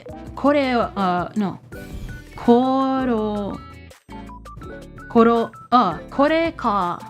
Was it chisai kore ka sa, ore wa. And it was, I think the translation, if I remember correctly, was since as a young child, I was not able to make a decision for myself. Like I said, it was, I'm trying to like understand and learn, because if I read it and I translate it and I learn it, I end up picking it up a lot faster and my memory will like keep it. Like I said, I got hiragana and katakana, so I'm hopefully wanting to spend the rest of the year being able to memorize more kanji. You know what I mean? Because I already got hiragana and katakana, and then once I start understanding kanji and the context of kanji, reading the sentences is going to be a lot more easier for me. Name 5 characters not main. Like from Yu-Gi-Oh! What is it? I'm more of respite until it's marked on your skull. Respite, yes. Name 5 characters not main. Yu-Gi-Oh! Yu-Gi-Oh? Wait, no. Name 5 characters. From what? No, wait, 5 characters from what? Soul Eater! It's, what is it? I'm not sure. What is it? There's Stein, is Medusa technically count as a main? I mean, she's the main antagonist. She's the main antagonist. What is it? There's Soul. No, not Soul. I don't know why I said Soul. I meant to say Spirit. Maka's dad. Technically, we could say Shin from Fire Force, because Fire Force is also a property of the creator of Soul Eater. Don't say spoilers, because you know I had to change direction for that. It would have been spoilers. Oh my gosh. What is it? Spirit, Stein, technically Medusa, Lord Death. Spirit, Stein, Medusa, Lord Death, Excalibur. Oh my gosh. Oh my gosh. I didn't make it, like, I like Soul Eater, but listen, I didn't make it that far into Soul Eater. Unfortunately, One Piece syndrome kicked in. I got called to do something else by my mom, and then never picked it up again. But I actually really enjoyed it. I really enjoyed Soul Eater for what it is, you know? But I do want to pick up the art book, mostly just because I love the... Oh, and there's Blair. I love Blair. Blair was like, is just like the character, you know? The character you want to strive for.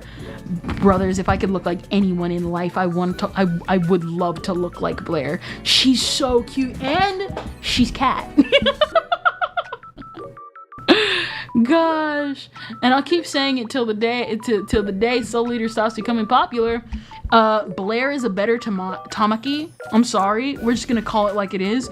Basically, Tamaki, listen, Tamaki wishes she had the fan service flair of Blair, is all I'm saying. All I'm saying, because I get it, and very sweet too. Yes. Here's my thing. So, like, one thing, like, with Soul Eater is the fact that, like, people always, like, talk about, Like with Fire Force specifically, they always talk about the fan service. Like Soul Eater is definitely one of those series too. The thing is, nobody talks about it because I'd say like compared to Soul Eater and compared to comparing Soul Eater fan service to Fire Force and fan service, because it's night and day, because a lot of the fan service was cut from the manga to make it pace better, which I think Fire Force needs to get a hold of itself about. Because for a lot of people, they don't know the Maka fan service was cut down a ton. Because unlike the other girls, where the other girls actually had melons, Maka had more of the butt fan service, and that just gets cut out. That just gets cut out. Which is funny because I still picked up back then that Maka was clearly supposed to be like the butt girl because, again, she's flat. Maka chop, more like Maka cutting board. Oh my gosh. This also makes me think about why did they do that for Soul Eater not, when you think about it. Because when I remember looking up stuff for Soul Eater not, and the art style for Soul Eater not looks in line with Soul Eater. But when you go to the anime adaptation, they made that thing bubbly. Why? They made it bubbly and moe. Why did you do that? Is it because there were girls? Don't. But no. Don't do that. Oh my gosh. Oh my gosh. Built like an entrepreneur. We can like take this Utsuna poster down. We can take this down. Oh my gosh, oh my gosh. But yeah, what is it? I told you guys last time. Maybe I might share them on screen again, but I got a couple more art books. Like I said last time, I got this one book because at my local bookstore, there was this artist I found. I don't remember what their name was. What is it? Let me see. Okay, Kaoru Mori. I saw her book called Scribbles. It's an art book called Scribbles at my bookstore, and I was kind of like, what the heck? This is so gorgeous, but I'm not sure if I wanted it. And then I looked at it, I looked back, and I was like, you know what? I need to get out. One of the things I need to do during the break is get out, because I already get out, but I need to get out more. And I went and grabbed the book. And then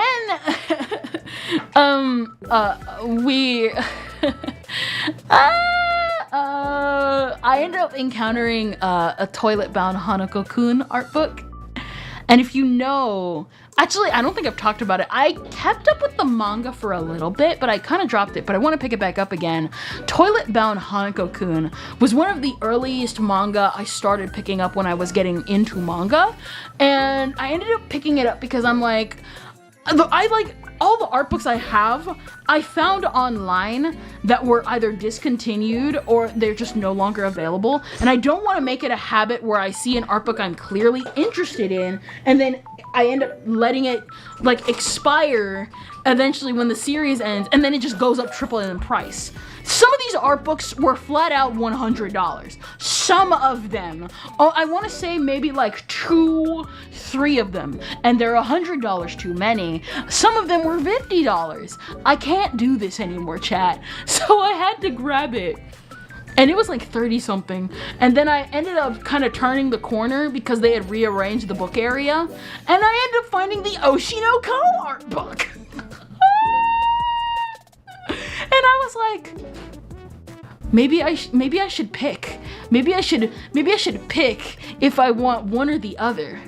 And then I realized I had enough money and I just bought all of them. Your girl only came back slightly broke. It only cost, what is it? It only cost like checks notes from my receipt. It only cost like $90.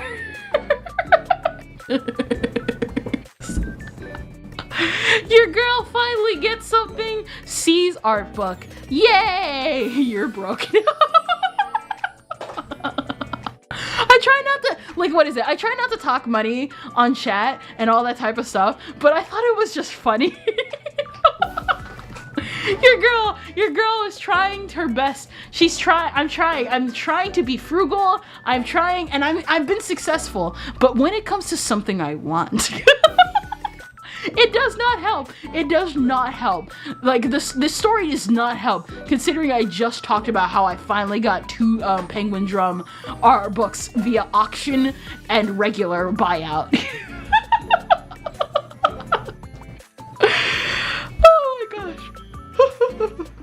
Oh my gosh, it does not help at all. I'm scared how much I'm going to spend for my Japan trip in September here. I have like 2k AUD for spending. Listen. I think my family might be planning a trip soon, hopefully, which is why also I'm trying to learn even if we don't go, but it's one of the reasons why I want to learn Japanese, so that at least one of us, even if it's only a little bit, and even if I'm still stumbling, I'm learning and I'm going in the right direction so we're not lost and all that type of stuff. I know good and well the first place I am heading towards is, number 1, I am heading over to as many visual novel stores as possible to collect as many visual novel books as possible. I know some of them might contain not safe for work material, which is why I'm going to try and navigate around that, and hopefully I can find as little of that as possible, but considering visual novels are known for their eroge, that might be impossible. I'm hoping. I am like coping and hoping. Cause here's the thing, even though I have a ton of art books, I am very, very picky with what I buy. I am super picky. I can get a list for you. Listen. I've already ruled out Majikoi. I love Majikoi, but I can't have Yamato's pixelated penis on my bookshelf, bro. I already have Yukito's pixelated penis on my bookshelf. I don't need to.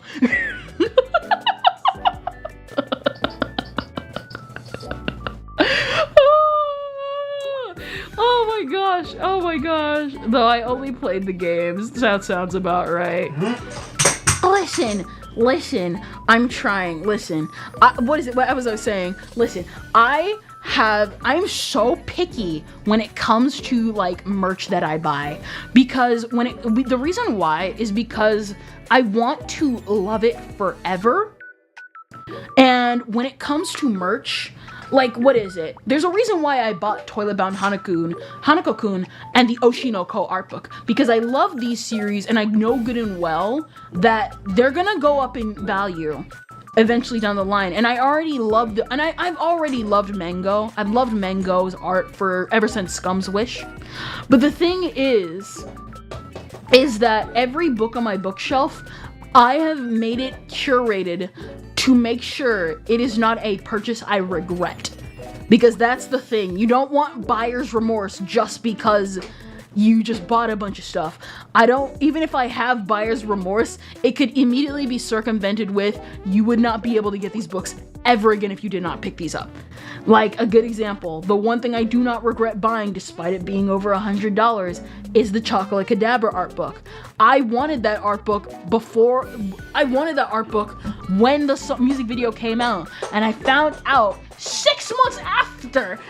I found out 6 months after it released and was sold out. You know how pissed that makes me feel?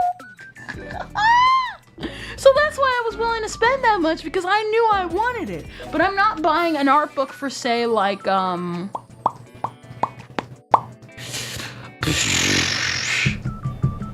what's a series I like, but kind of don't? I'll just throw out a random series.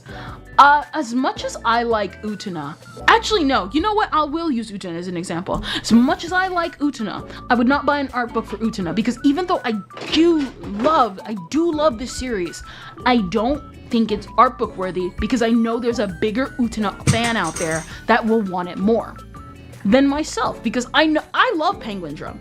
I love Ikuhara's work, but do I love it enough to buy that work? No. So I'd rather it be sitting online for years at a time for a fan who really does genuinely want it. Because even though I do not want to have buyer's remorse, I know a fan out there will love it more than I do. Like, again, there's one series that I like called H2O Footprints in the Sand. I love that visual novel. I love the anime adaptation of it, and I love the art of the visual novel, to be more specific. However, I had to ask the visual novel subreddit, is there eroge here? I do not want eroge. I really don't want eroge, because even though I love the series, I just feel uncomfortable with that. And then they were like, yeah, I own this specific art book. It does have eroge, a lot of it. And I think it would be better if you kind of thought about it a little bit more. And that was when I encountered the Air visual novel art book by the same seller. And even though Air does have eroge, Air was one of my very, very first anime that made me appreciate the genre, and I was willing to look past the eroge to buy the art book. Because again, Masuza's my first waifu, Yukito's my first husbando. I'm willing to look past it. You know what I mean? What is it? Imagine you get isekai. How difficult do you think it would be for you to learn the local language? Considering you already know another one, I'm talking baby shark, baby isekai type. Man, who knows? Probably. Well, technically they say like if you're just surrounded by the language long enough, you'll be able to pick it up anyway. And I've seen you pick it up pretty fast when you're just immersed in it and just practice and like force yourself to read and learn. You know what I mean? Akai Ito and Ao Shiori, which were visual novels on the PS2 only in Japan. Let me see. Akai Ito.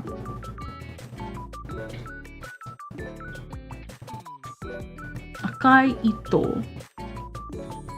Ah, this one. Like I said, the Yuri is not with me. I've tried. Shiori. Aoi Shiori. Akai Ito.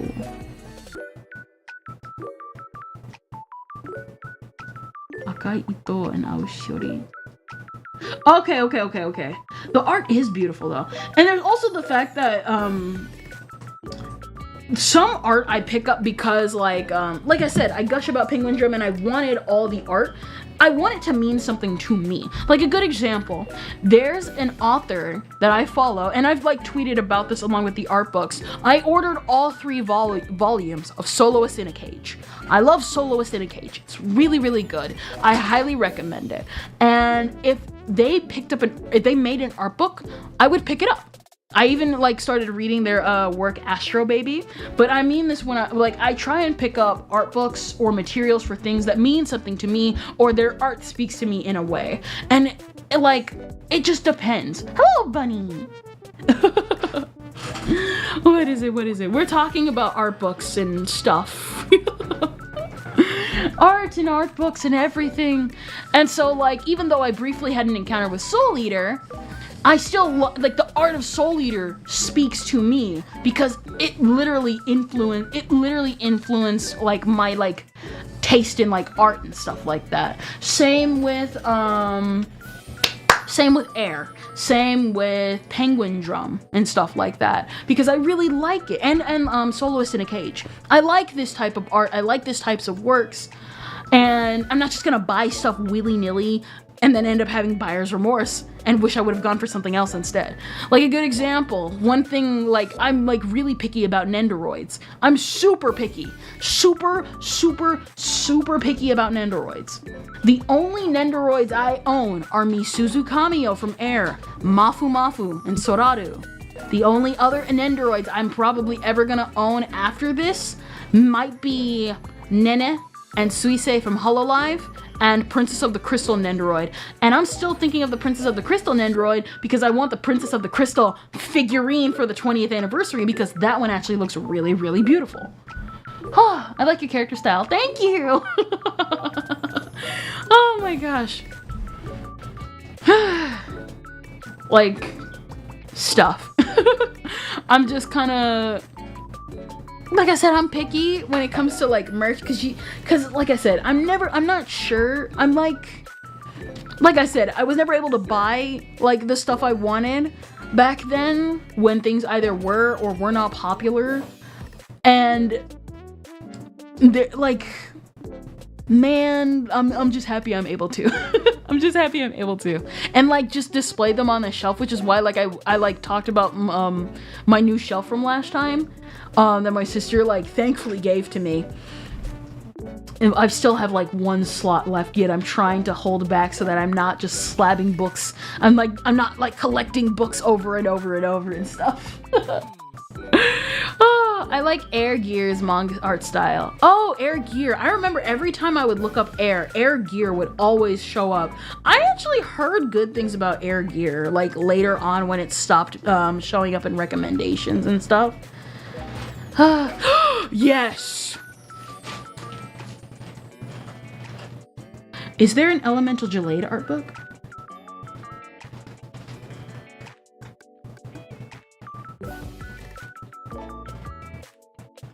Huh? Is there? Oh!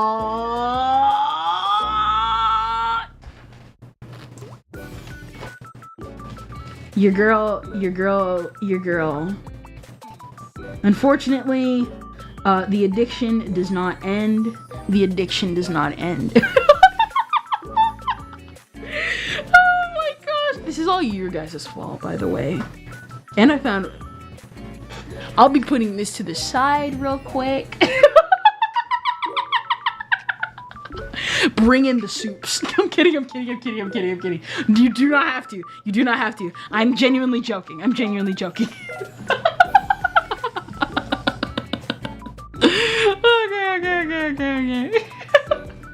But with that, yeah, that's pretty much it. I've just been excited. Listen, I'm joking. I'm not actually asking you, because like I could if I wanted to, but I always want to be careful about that, which is why, like, what is it when it comes to like, I barely talk money on chat and all that type of stuff. You guys know this. I make it a habit to not talk about that stuff because I know for some people they'll feel pressure to do it, or some people just don't like hearing it. Sounds like e-begging, you know what I mean? And so I try not to bring it up as much as possible. I would if I had. Sounds about right. Listen, give what you can, and as long as you actually have the money. But I'm not asking you to give money. It's one of the reasons why I like set up, what is it?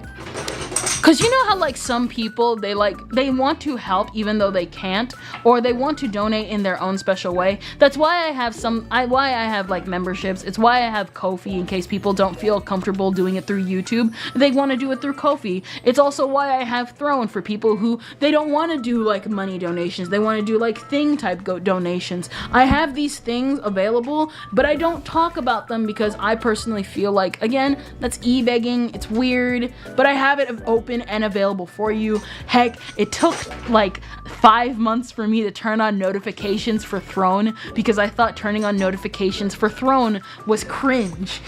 You know, I thought turning on notifications for Throne was cringe and e-beggy, so I turned it off until like, I know Booba, he's like done it twice. He's like, oh, didn't you turn on notifications? And I'm thinking, do you guys actually want to actually see the notifications? I'm like, you guys want to actually see notifications?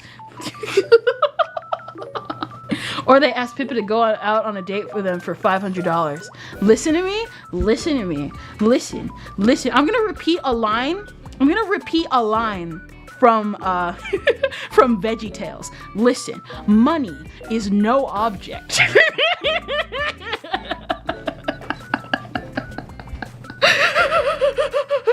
I will take thy cash. You know what I mean? Obviously, if you can, you can. If you can't, you can't. That's why I'm here, to entertain. It's not all about the cash. It's all about the kicks and giggles here.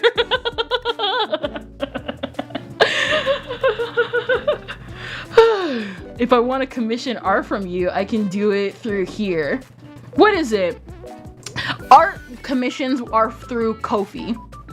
I don't do commissions often, mostly because I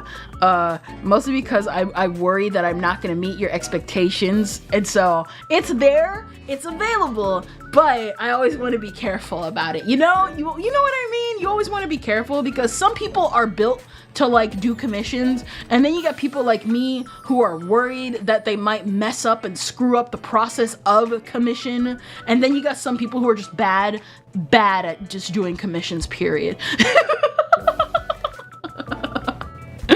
Oh my gosh, oh my gosh. Oh my gosh, nah, I'm fine with waiting. Yeah, okay. Yes, that's good, it is good. Oh my gosh. What are you built for? Kicks and giggles. Also, hello Booba and hello Jose. I didn't say hi to like a lot of you because I like to see you guys, and I'm just like cool, more people to talk to. Listen, you saw Tuesday stream. I was there. Either A, I'm here for the tea, seriousness, or whatever. But for the most part, I am, as Drop the Baton said, kicks and giggles.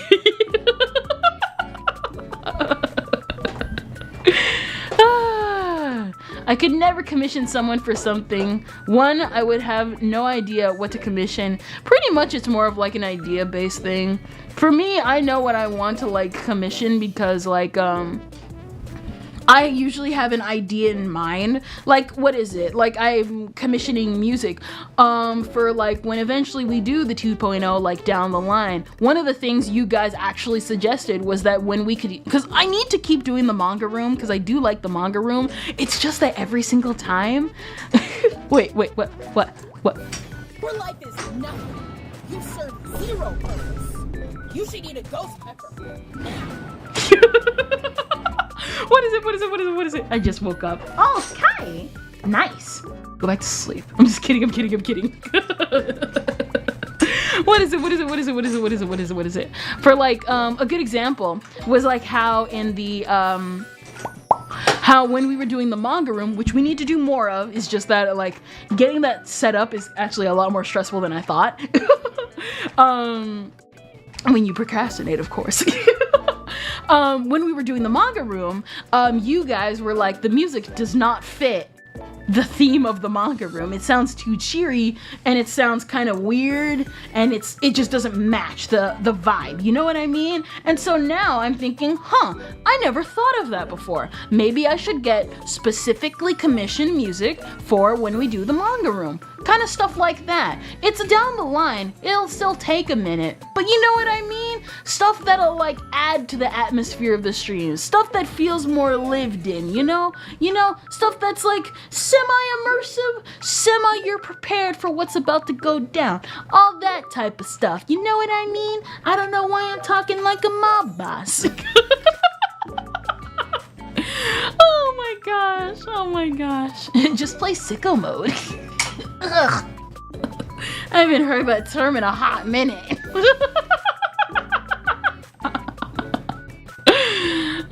What is the opposite of a hot minute? A cold second. Oh my gosh. Where we are, we Can I be real with you? I was kind of dreading today because I was like, I'm not sure if I really feel like playing Sonic today, but I'm like, man, just chatting feels great. This is why you go with your gut instinct. Your gut instinct, you know what I mean? Gosh, a chill moment. No, for real. Also, like, what is it? Like, okay, so like to give you an insight, I talked about it briefly earlier. One of the reasons I feel slightly tired, well, less tired than like earlier today. I'm not kidding. I stayed up till like 4 a.m. and I slept till like 10. But 10 is when like everybody starts like moving out in the day. And so my sister comes knocking on the door to get her tasks done for the day. And like, who's supposed to be opening the door? Well, they're in the back getting ready for their section of the day. I wake up, I put on my clothes, I go to open the door and make sure and say hi and everything to her. I go back up the stairs, I fall over. I fall over and I'm like, yeah, guys, I'm okay. I'm okay. I'm doing good. And then later, I'm only slightly a little more awake. I go down and I go make myself some waffles because the other guy in the house made like some sausage. I make some waffles and get the sausage. I do the syrup. I put the syrup on the waffles. Hours later, I go back to the fridge so that I can like prepare for lunch for everybody. And there's the syrup's just in the refrigerator. I'm like, hey sis, did you put this in the fridge? And she was like, oh, I thought you were just doing some weird thing to preserve the syrup.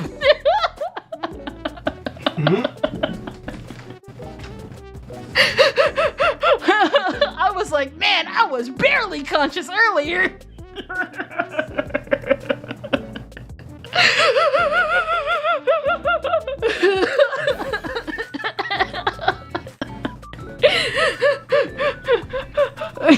Too top heavy, can't balance. Unironically.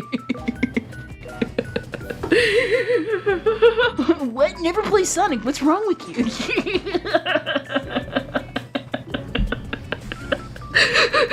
I was just like, what the heck? I barely remember anything from this morning because I was that tired. But that's what happens when you're editing a video full of retardation. Am I right? I was editing, I was editing Armchair's experts video. As if you guys know, I frequently try and rate out to Armchair Expert, mostly because I genuinely enjoy his content, and I just so happened to see him cover the V Allure situation during the break, and I was able to clip that entire segment regarding some of the aspects with how cringe that audio and that article is. I don't know about you, but I don't think you should be carrying water for a site that's like known to be defending like pedophilia is all I'm saying. Like way too. Why do you have over 10 plus articles defending pedophiles is all I'm saying. And so literally I spent all night editing that video down, and I finally got it uploaded. Unfortunately, because of the amount of times Armchair mentions pedophilia, I got limited ads. But that's okay. That's okay. It was worth it though. It was worth it. I love the thumbnail. It's absolute cinema. Didn't know you became his editor. No, I'm not his editor. Okay, so my thing is, you guys have probably noticed every once in a blue moon, I will upload a clip from a different streamer. Not because of clout. It's because I enjoy these moments so much. I really want them clipped so that I can personally go back to them and laugh at them myself. That's why I made the Rima video with her and Parrot and her getting rejected. Yeah, does it bring me a little bit of clout? Yes, it does. Do I care? No, I want to watch people's misery. I am kicks and giggles. I am never going to give up that label. Thank you for giving me that label, drop the baton. Like, yeah, it like helps me, but at the same time, I do it for my own personal gain. That's why I have 2 Doki clips and just have never uploaded them again. Not only because, like, you know, not just because, like, I don't enjoy your content. It's just that nobody else clipped these, and I think personally, my own addition to how I see things, I just want to upload it and just enjoy them for my own personal benefit. You know what I mean? I upload them for my own personal benefit, or in case somebody else. That's what is it? One thing was like there was this one clip of Pika-Me from back in the day where she cloned herself, and no one uploaded that as a clip. No one uploaded that as a clip. And so I had to literally go deep diving into my my old phone, because I had like swapped up my phone like 2 years ago. I had to go deep diving into my phone at the time and like upload the clip. And then the funny thing is that was a good thing, because what happened was that I eventually swapped out my phone. And then last year, my phone pretty much T- exploded, and I lost all the photos, all the memes. I'm talking I'm talking how long? From my very first phone in 2000, back when I had a BlackBerry. That's how old those old photos were before I lost them all. And thankfully I sent them to my family a bunch of times, the ones I cared about, the photos I actually cared about. I sent them, all my little doggies. I sent them to my family so that they could have copies. But man, it kind of sucks having photos that you spent collecting. And I also screen recorded this one track, which if you go down in my like YouTube feed, I've been getting still comments on the Ironina upload from John Tubo, and people are like, oh, this is so cool. And then I realized if I did not upload that like a month or two or a year later, if I had uploaded that any later and my phone was still dying, I would have lost that video forever. Keep in mind, he uploaded and then deleted it off of Twitter. And then I still have the Twitter upload, but like we still need a YouTube upload. You know what I mean? You know what I mean? Your girl is a connoisseur in preservation. Who's your other Kicks and Giggles friends, or are you the founder and no one else? The other Kicks and Giggles I would say is Under the T. They're the proprietors. Back then, I was Kicks and Giggles without a purpose. Now I have discovered Under the T, and I am Kicks and Giggles adjacent. I am Diet Kicks and Giggles compared to them, if I have to be real with you. Oh my gosh. Well, I guess Parrot's a good example of it. Yep. Whoa, actually, now that I think about it, did you guys see the Content Cop earlier? So I was never a fan of iDubbbz from back in the day, but did you guys see the Content Cop video from earlier? I watched it this morning. It was pretty good and pretty funny. Did you guys see the Content Cop from this morning? It was actually really good. And I'm just like, man. Yeah, you fell off, bro. I didn't even like Content Cop and I enjoyed this video. Like, I never want, like, what is it? I've, like, talked about it. How I searched on YouTube was not like everyone else. I didn't realize certain YouTubers' content belonged to certain YouTubers. Same way, I never understood musicians being connected. I thought everything was a re-upload on YouTube back then. And now I know it's actually the people themselves. And so, when I found out about iDubbbz, I want to say it was probably 2 or 3 years after the whole Leafy thing, because I'm not kidding, and you guys are probably gonna make fun of me. I used to be an unironic Leafy fan. I was an unironic Leafy fan. I was on his videos daily. Oh my gosh, the H3 follow-up. No. This one other guy named Cameron made his own Content Cop, and man, can I tell you, from how I look at Content Cop, from what, like, my brief period of watching them, it was not the slurs that made them funny, bro. It was absolutely 100% comedic timing and actually, you know, being funny. Plus, as you guys probably know, I think H3H3 is unfunny, and his content nuke is probably the only thing in his entire career that I ever thought was funny, because I've known about H3 for like over 10 years. I thought that sucker was unfunny from the jump. I'm just saying. Oh no, I am not. I don't need to know that to make fun of you. Listen, I was an unironic Leafy fan. I was there for the mansplaining video. I can literally tell you the video I stopped watching him, and it was specifically when the Emoji Movie finally came out. That was when I stopped watching him. And I think shortly after that, the Content Cop came out, but I didn't know what the Content Cop was, so I just ignored it because I didn't care about algorithms. I just wanted to listen to more anime music.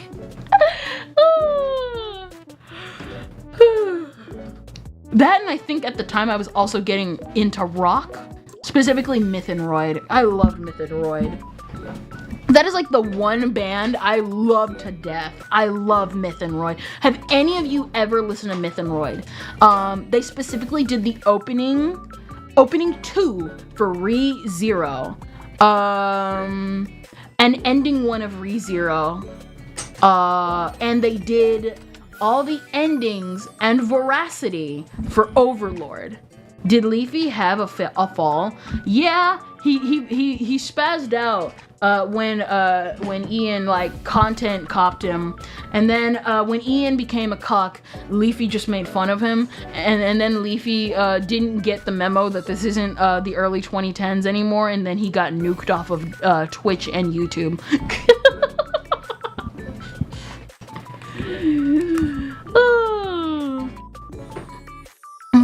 What is it? Yeah, no, Myth and Roy is one of like my favorite. I've been like realizing some of my favorite bands, and like, what is it? Etsuko Yamashimaro, Myth and Royd. I mean, I wouldn't say Chocho. Chocho's more like kind of like a one-hit wonder for me because of Authentic Symphony. But what is it? I think Nagi Yanagi, like my top 3. Leafy sounds like a VTuber girl name. Can I be real with you? You're right. I mean, technically, Lemon Leaf had the opportunity to rebrand under the name Leafy. But if you really think about it, what is it? My top 3 picks for like musicians, if I have to actually like put it out there. Myth and Roy for band. Nagi Yanagi. I've been like on a real big Nagi Yanagi stint lately because I keep going back to Sekai, what was it? Sekai Love Song. I can't remember the Japanese names, but the song series was Love Songs at the End of the World. So Myth and Royd, Nagi Yanagi, and I mean, I really wouldn't put Dayako up there. Dayako's more like top 10, but she's not like my top like 5. How can you have favorites? Because my favorites. Because like there's like, what is it? I don't necessarily have favorites. Like I have musicians I always go back to, but there are ones that I prefer more than the others. You know what I mean? Like a good example, some of my top favorite like soloist musicians are like Teddy Lloyd, Giga, Kikuo, a lot of Vocaloid producers out there.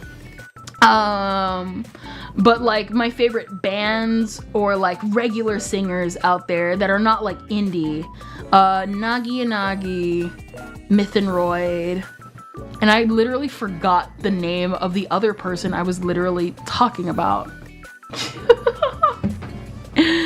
Ah, man. I heard of Leafy from the Slop News YouTuber I watch. It's sad that some people crumble. You are right about that. Now we're talking. Like, what is it? Everybody I've told you guys, I'm a music junkie. I've had to kind of pull back from my headphone usage because I felt like I was kind of, if you were wondering why also, I was kind of freaking out, or not freaking out, but kind of like weird these past couple of months, is because I've kind of had, I guess, a quote-unquote health scare where I thought I was going a little bit deaf because the headphones I use I was having on and up 100% in volume for like 5 months straight, and I literally was like, oh, I think I need to turn these down. And so I had to lock my headphones up, and I've only been using my desktop ever since. I'm doing fine now. It was just like a scare, and I didn't like do anything like permanent damage. But you know how like you get to that point where you're like, I should probably stop before it gets worse. That's how pretty much it was going. That's the route it was going down. I do that with mine while working.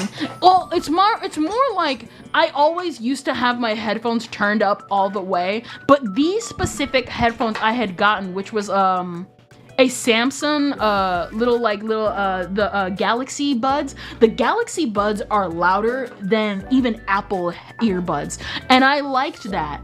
But the problem is that when the Galaxy Buds have no limit. There's no cap off, and there is a cap off, but you gotta manually turn it off. But the problem was that I always kept catching myself turning off the limit because I wanted to listen to my headphones at loud volume. So I had to lock those headphones up, and I'm like trying to take a break from them for a solid minute, and then probably return back because like I said, you always want to be careful with that stuff because, listen, I've literally started making covers. I want my ears. I want my ears, okay? I want to be able to listen to music when I'm old. I want to be able to listen to music when if my eyes ever go out, I want my ears to be able to still hear and enjoy music is all I'm saying. I use iOS Tune at work to block out the dangerous noise, and they have level limit sounds at 85 dB. Yep, pretty much my headphones did have a limiter, but like I said, even though I had a headphone limit, because I had, and really I did a lot of soul searching on my break, I pretty much would drown out my own feelings in music to the point where I was numb and it felt great. Problem is, I don't want to do that and then feel like an old person at 30. You know what I mean? I kind of would like to not do that. So I've been doing better, and to be honest, my hearing's been actually going kind of back to normal, and I realize how loud the world actually is, because I used to hate how quiet the world was. And I used to hate certain loud things that would happen in my life. And so now I'm actually like, I'm headphone free. I'm like headphone free outside of like doing work at my desk. And I'm kind of like, this is different. And I kind of like it. You know what I mean? Soon we'll have bone resonance headphones. I'm standing around a top drive 12 hours a day, and that's like 112 dB, so I technically need a double hearing pro, but only use one. Is that band milk?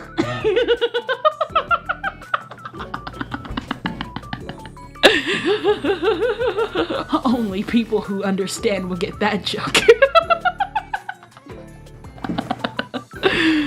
Oh my gosh, but pretty much, yeah. That's also one of the reasons why I was also kind of nervous about my microphone, because I wasn't sure if I was speaking too loudly. And if you go back to some of my streams, you can hear me clipping like multiple times, clipping the mic multiple times. I now know it was not that. It was just my headphone. It was just my microphone being stupid again, and I accidentally hit something to the point where it was making me peak constantly, and I really hate that, because some of my videos you could hear it and I have them uploaded, and I gotta clip them, and it's gonna sound clippy and blah blah blah blah blah, but you know what I mean, not an ideal solution, but it is one. Pretty much I can hear the ringing of that thing in my sleep. That sounds about right. There was also the fact that can I be real with you, surprisingly I was actually because I had done it for so long, because you guys are probably like oh man, it's good that you settled that down. When I say I had my headphones on 24/7, I mean when I first got my first set of headphones when I was 12, I have been listening to high volumes ever since. So you can probably tell why right now I was like, oh, yeah, I should probably get that under control, because now the thing that made me want to turn my volume up all the time is gone. And now I need to actually take care of myself. You know what I mean? And the funny thing was that I was doing it so often that I was actually able to control the ringing in my ear. I was, I was actually able to control how loud and how quiet I wanted the ringing of my ear to be. Because I would literally be like, I kind of want to hear the ringing in my ear right now. And then I would be like, I would listen as closely as possible, and then the ringing would just start. And then I would be like, okay, I want to stop the ringing in my ear. And it would take a little bit, but then the ringing would stop.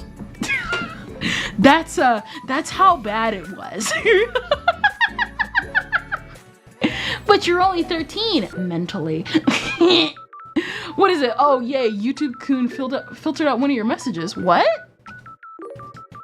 What? It's not showing up. Crap. What is it? Just send it again censored if you can. You have tinnitus, my guy. The funny thing was is that now the ringing actually has started stopping. I've actually stopped hearing it. I've stopped hearing it, funnily enough. I knew it was tinnitus, but like I was just like, tinnitus, just shut it off like I do.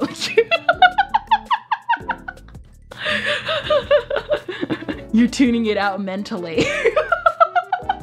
You are not wrong about that. I was like, listen, I'm using half of my brain to do that. I'm using a fraction of my power.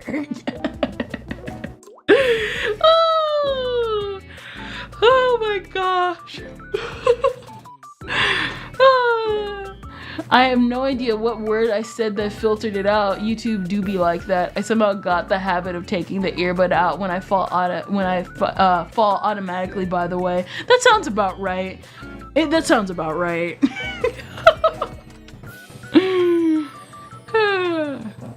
Nowadays, it's like actually kind of harder a little bit to hear the ringing because, like I said, I've been doing better. Not doing the headphone. Like I said, I had to lock them up because originally I had them locked up in a place that can be easily accessed. Now I have it locked up in a place that's not easily accessible and buried at the bottom. And now, if I go out of my way to do that, I have enough time to stop myself and not be stupid. But I have been monitoring my volume, and I actually feel like I've gotten like a lot better. Some things, obviously, because again, it's been years, obviously there's gonna be some minor damage, but it's not as much damage as it would be as if I like ignored it. You know what I mean? You know what I mean? Tired of quietness? Easy solution. Open Twitter. Unironically, the amount of inner screaming you feels like a bunch of people is in the room when you open up Twitter. Oh, absolutely, absolutely.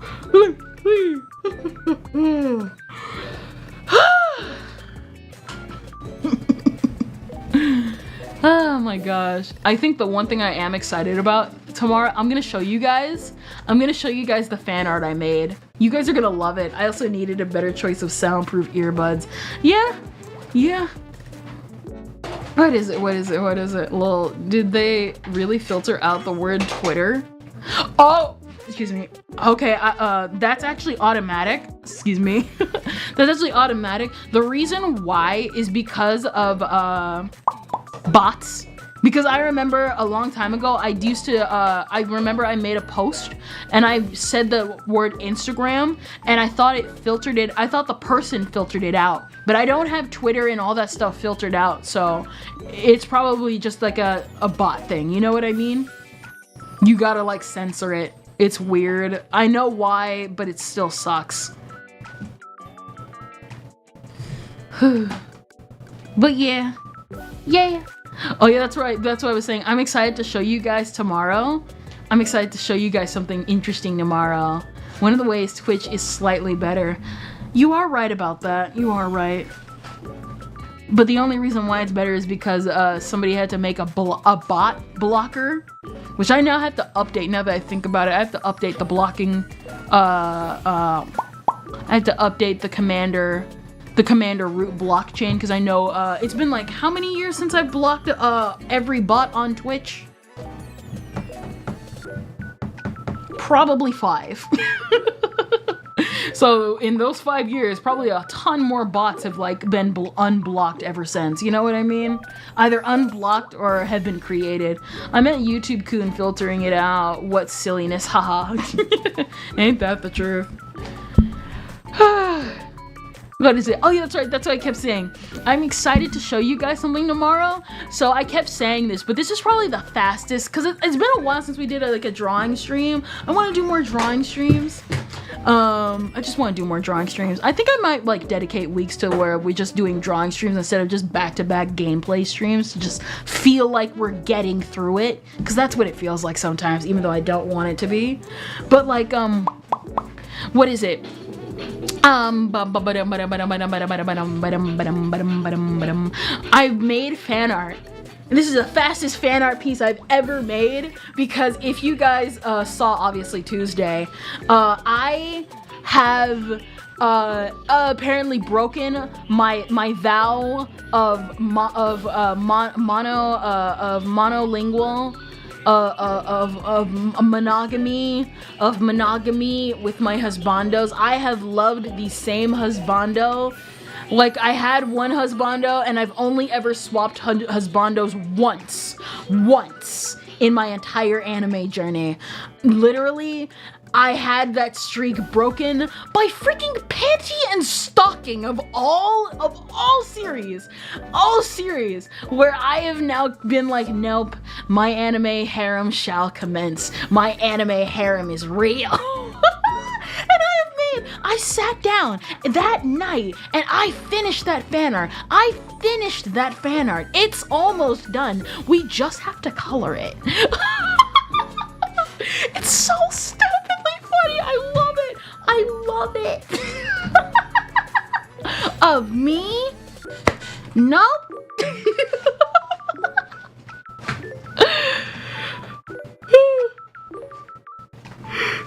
Oh my gosh.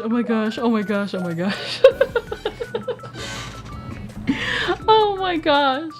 Gaia the Scorpion. Hello. We're talking about my never growing harem of cute anime men. Oh my gosh, I can't believe it. I'm actually not even kidding. Literally, it took until Panty and Stocking to have that streak broken once. And I'm just like, you know what? That's just how it be. What is this emote, bro?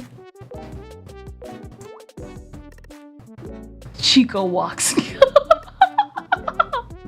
Oh, I see. Hello, I see you're a first-time chatter. Okay. I thought your name sounded familiar, but it's not. Some games are better suited for closely spaced part streams, and some are not. Drawing streams, I feel, are good no matter how far along they are spaced apart. Pretty much. That's what I did when I started VTubing, and the art streams just felt naturally just leaned into each other and stuff like that, back to back and stuff like that. I still want to do art streams, and I still want to do games. Like, can I be real with you? It feels so much pressure, and it feels so relieving that we did not do Sonic. I keep saying it, but you guys have no idea how much I felt like I was pushing myself just to continue playing Sonic, even though I do want to play Sonic. Oh my gosh. What is it?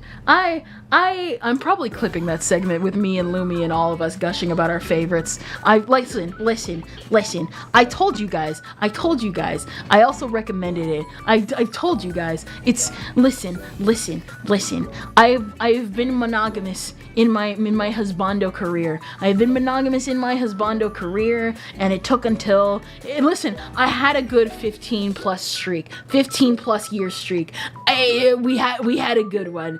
Yukito Kunisaki, still the main man, but the other ones are here. They're here to stay. Listen. Oh, and just chatting streams are like drawing streams as well. That too. I noticed I wasn't doing a lot more just chatting streams. I don't know. It's like, I feel like one time I used to try and do just chatting streams more often, but then I realized by like a certain point, that I was kind of forcing the just chatting streams, and I had nothing to talk about. Other than freaking drama. Which, I mean, we can talk about drama, but that's what the tier list streams are for. You know what I mean? That, and I feel like, what is it? Can I be real with you? Just chatting streams are like better clipping material. They're better clipping material because it's like one thing to go from game to game and keep making and doing and blah blah blah blah blah, and then it's just one thing to just clip something in or out of context and just talk and just like laugh about it. You know what I mean? Ken, what about playing games? Like what?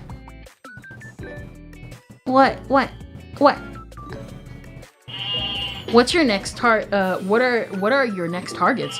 What are your next targets? Is that a game? Let me see. Like, what is it? It was either A, do like, and because can I be real with you? As much as I want to do Sonic, the game, what I was planning on doing today because I couldn't find the controller was either A, Enna's Dream BBQ, or just chatting, because I really want to play more NSBBQ. If I have to be really honest with you guys, I really want to play more NSBBQ because I've been waiting for this game forever, and I really want to experience, and I really want you guys to like see the world of Enna, because I've been following Enna and I really like Enna, and I just want to share like that, like because I like, obviously we all have our weird fandoms we're into. I want to share more of that with you. It feels fun and it feels great to keep like sharing that with you. It's fun. You know? What is it? She's gonna play Doom, the Ages of Darkness, the Dark Ages next week. You know, I said this, I'm not sure. Like, what you plan to play after Sonic? That's actually kind of weird, because it's like, I don't know. I know like some of you like obviously are interested in me like playing Ender Lilies, but that's not gonna be happening for like a hot minute. That's not happening for like a hot minute for like Ender Magnolia, because I want more guides to come out so that we're not flailing around like last time. You cool girl. Hello Shadow. Thank you. Hello Mario. Not the stylus meme sounding voice. Hello Mario. What about playing Yomi Hustle? Yomi Hustle. Let me see. What's Yomi? Oh, hi, Mark. I know one thing I said last time. Down the line, the one thing I'm really interested in is the Yakuza games. Your only move is hustle. Oh, Yomi Hustle. Maybe.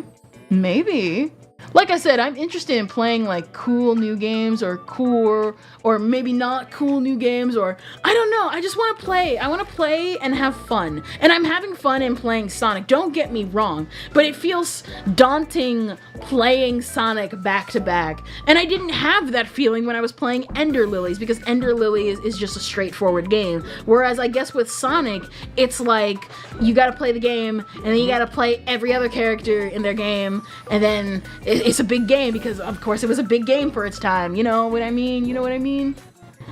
Whew. But I think it was also because I still, again, needed to go on break. There's also another game, Rabbit and Steel. Rabbit and Steel, AI limit. It looks pretty. Rabbit and Steel. Let me see. I just have the Evangelion, like, book tab open. Ooh! This is cute! Cute! Ah, I should have known. Roguelike. I'm kidding. Oh my gosh.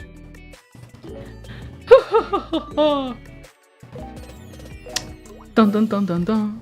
Dun dun dun dun dun dun. Like something you would play. It looks pretty, like something you would play. I'll think about it. There's also just the fact that, like I said, I want to do more drawing streams because, can I be real with you? For the drawing streams, if you guys notice, for the art stuff, I kind of ran out of girls for the girls series. I want to do more boys, obviously, more cute boys too, but I ran out of girls for the girl series, and now we got to restock up on that. So we're gonna have to do some more drawing streams to restock up on that. Oh my gosh, that was an unfortunate thing that happened. Oops. Am I able to request a game? And can I be real with you? I always feel so uncomfortable requesting games for others, especially streamers, because it feels, I don't know, oddly selfish. So in Discord, I have like a little chart. I have like a little section dedicated to recommending games. So like, it's not that we're going to play those games. It's more of like, if I could, and if I remember it, I want it to be in that thing so I can go back to it and be like, you know what? Yoink that game and we'll be playing that one, you know? You know what I mean? What you do is add them to your Steam friends and then buy them the games you want them to play. Easy. This is true. I did that with Lumber with Needy Streamer. I'm like, I want you to play Needy Streamer because you said you wanted to play Needy Streamer. I did that. She was like, what the heck? Oh my gosh, which reminds me, we need to continue playing more Needy Streamer. I love making the meme thumbnails to those. Can I be real with you? Then we almost got all the endings. I liked playing Needy Streamer. It was stupid, it was fun, it was nice. Like I said, I love playing the meme thumbnails. I loved all the meme thumbnails. They're so stupid. It's so stupid. We've gotten no fewer than 3 streams to play Rat Shaker that way. What, Rat Shaker? Sounds like a twerk game. What is it? Sounds like a twerk game.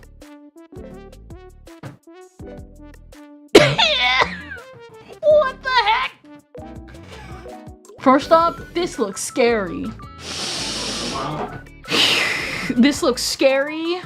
What did we talk about with Needy Streamer? Well, not Needy Streamer. What did we talk about with Me Side? Which I need to clip a lot of Me Side now that I think about it.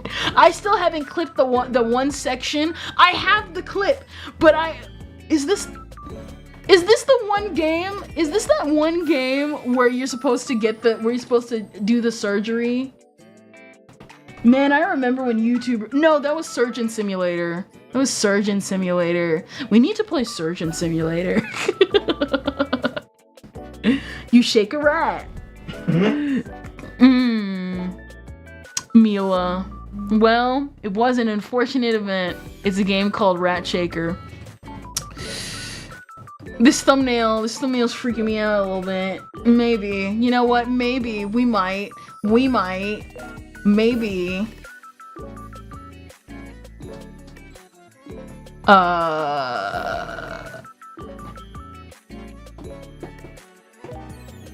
Maybe it was wrong to go into Google Images. Maybe it was wrong going into Google Images.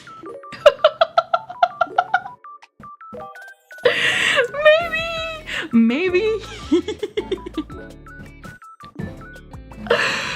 Oh my gosh.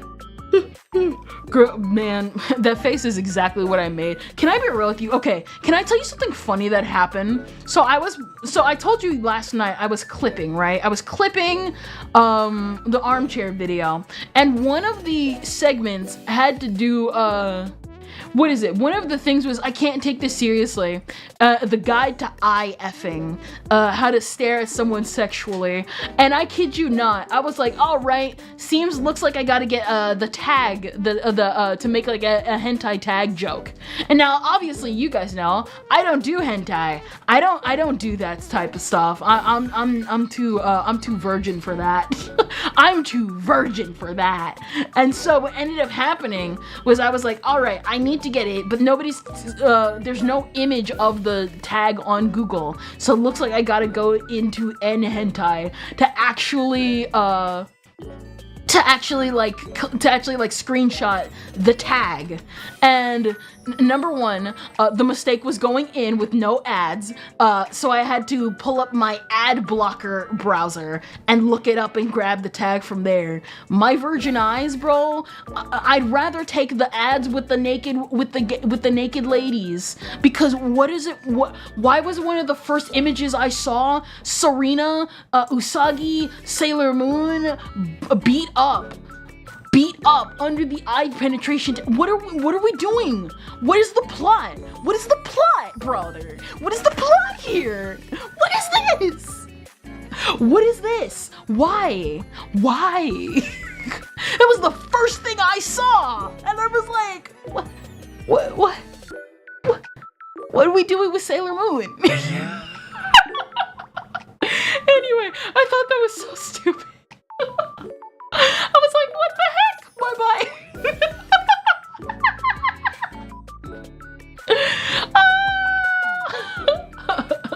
Like I said, I'm too virgin for this. Oh my gosh. But you are right, Mirai. And I think that'll be a good transition out for the day. To be honest, this was actually really fun. Tomorrow, we shall be continuing with the fan art. Good. Yes, we shall be continuing tomorrow with fan art, more coloring, more drawing, because I finished everything. I finished all the line art and everything. I just need to color, and so blah blah blah blah blah. What is it? Oh gosh, that gives me such horrid memories a few days ago looking up the Cinder Google Docu tag to prove it was real. Sounds about right. Sounds about right. Listen, I understand. I get it. Some things are hot, but I'm gonna look at you weird still because of the type of fetishes you have. It's just human nature. Oh my gosh. So what is it? Let's see who shall you raid on this fine lovely day. Ooh, Phoebe. Okay, so people are still alive. We have Doki, we have Under the Tea, we've got Phoebe. Oh man, Phoebe's giving away a game. Rima is doing live. You know what? I barely. It's between Phoebe and Rima because we like raid Under the Tea a lot already. It's between Phoebe and Rima. Who do you guys want? Who do you guys think we should raid? It's between Phoebe and Rima. Clop. You know what? You won. That was it. That's all I needed. I'm sorry. And of course, on Twitch side, we shall be rating Nalabi. She looks cute. Nalabi. She looks cute. She seems to be doing a camping type stream. Nice glow in the dark too. All right. Thank you all for. Oh, never mind. We can't raid her. Oh my gosh. Midnight, who shall we raid? I guess Shimiu VT. Can we do it? Can we raid? Yes, we can raid Shimiu. Looks like they just got started too, 4 minutes ago.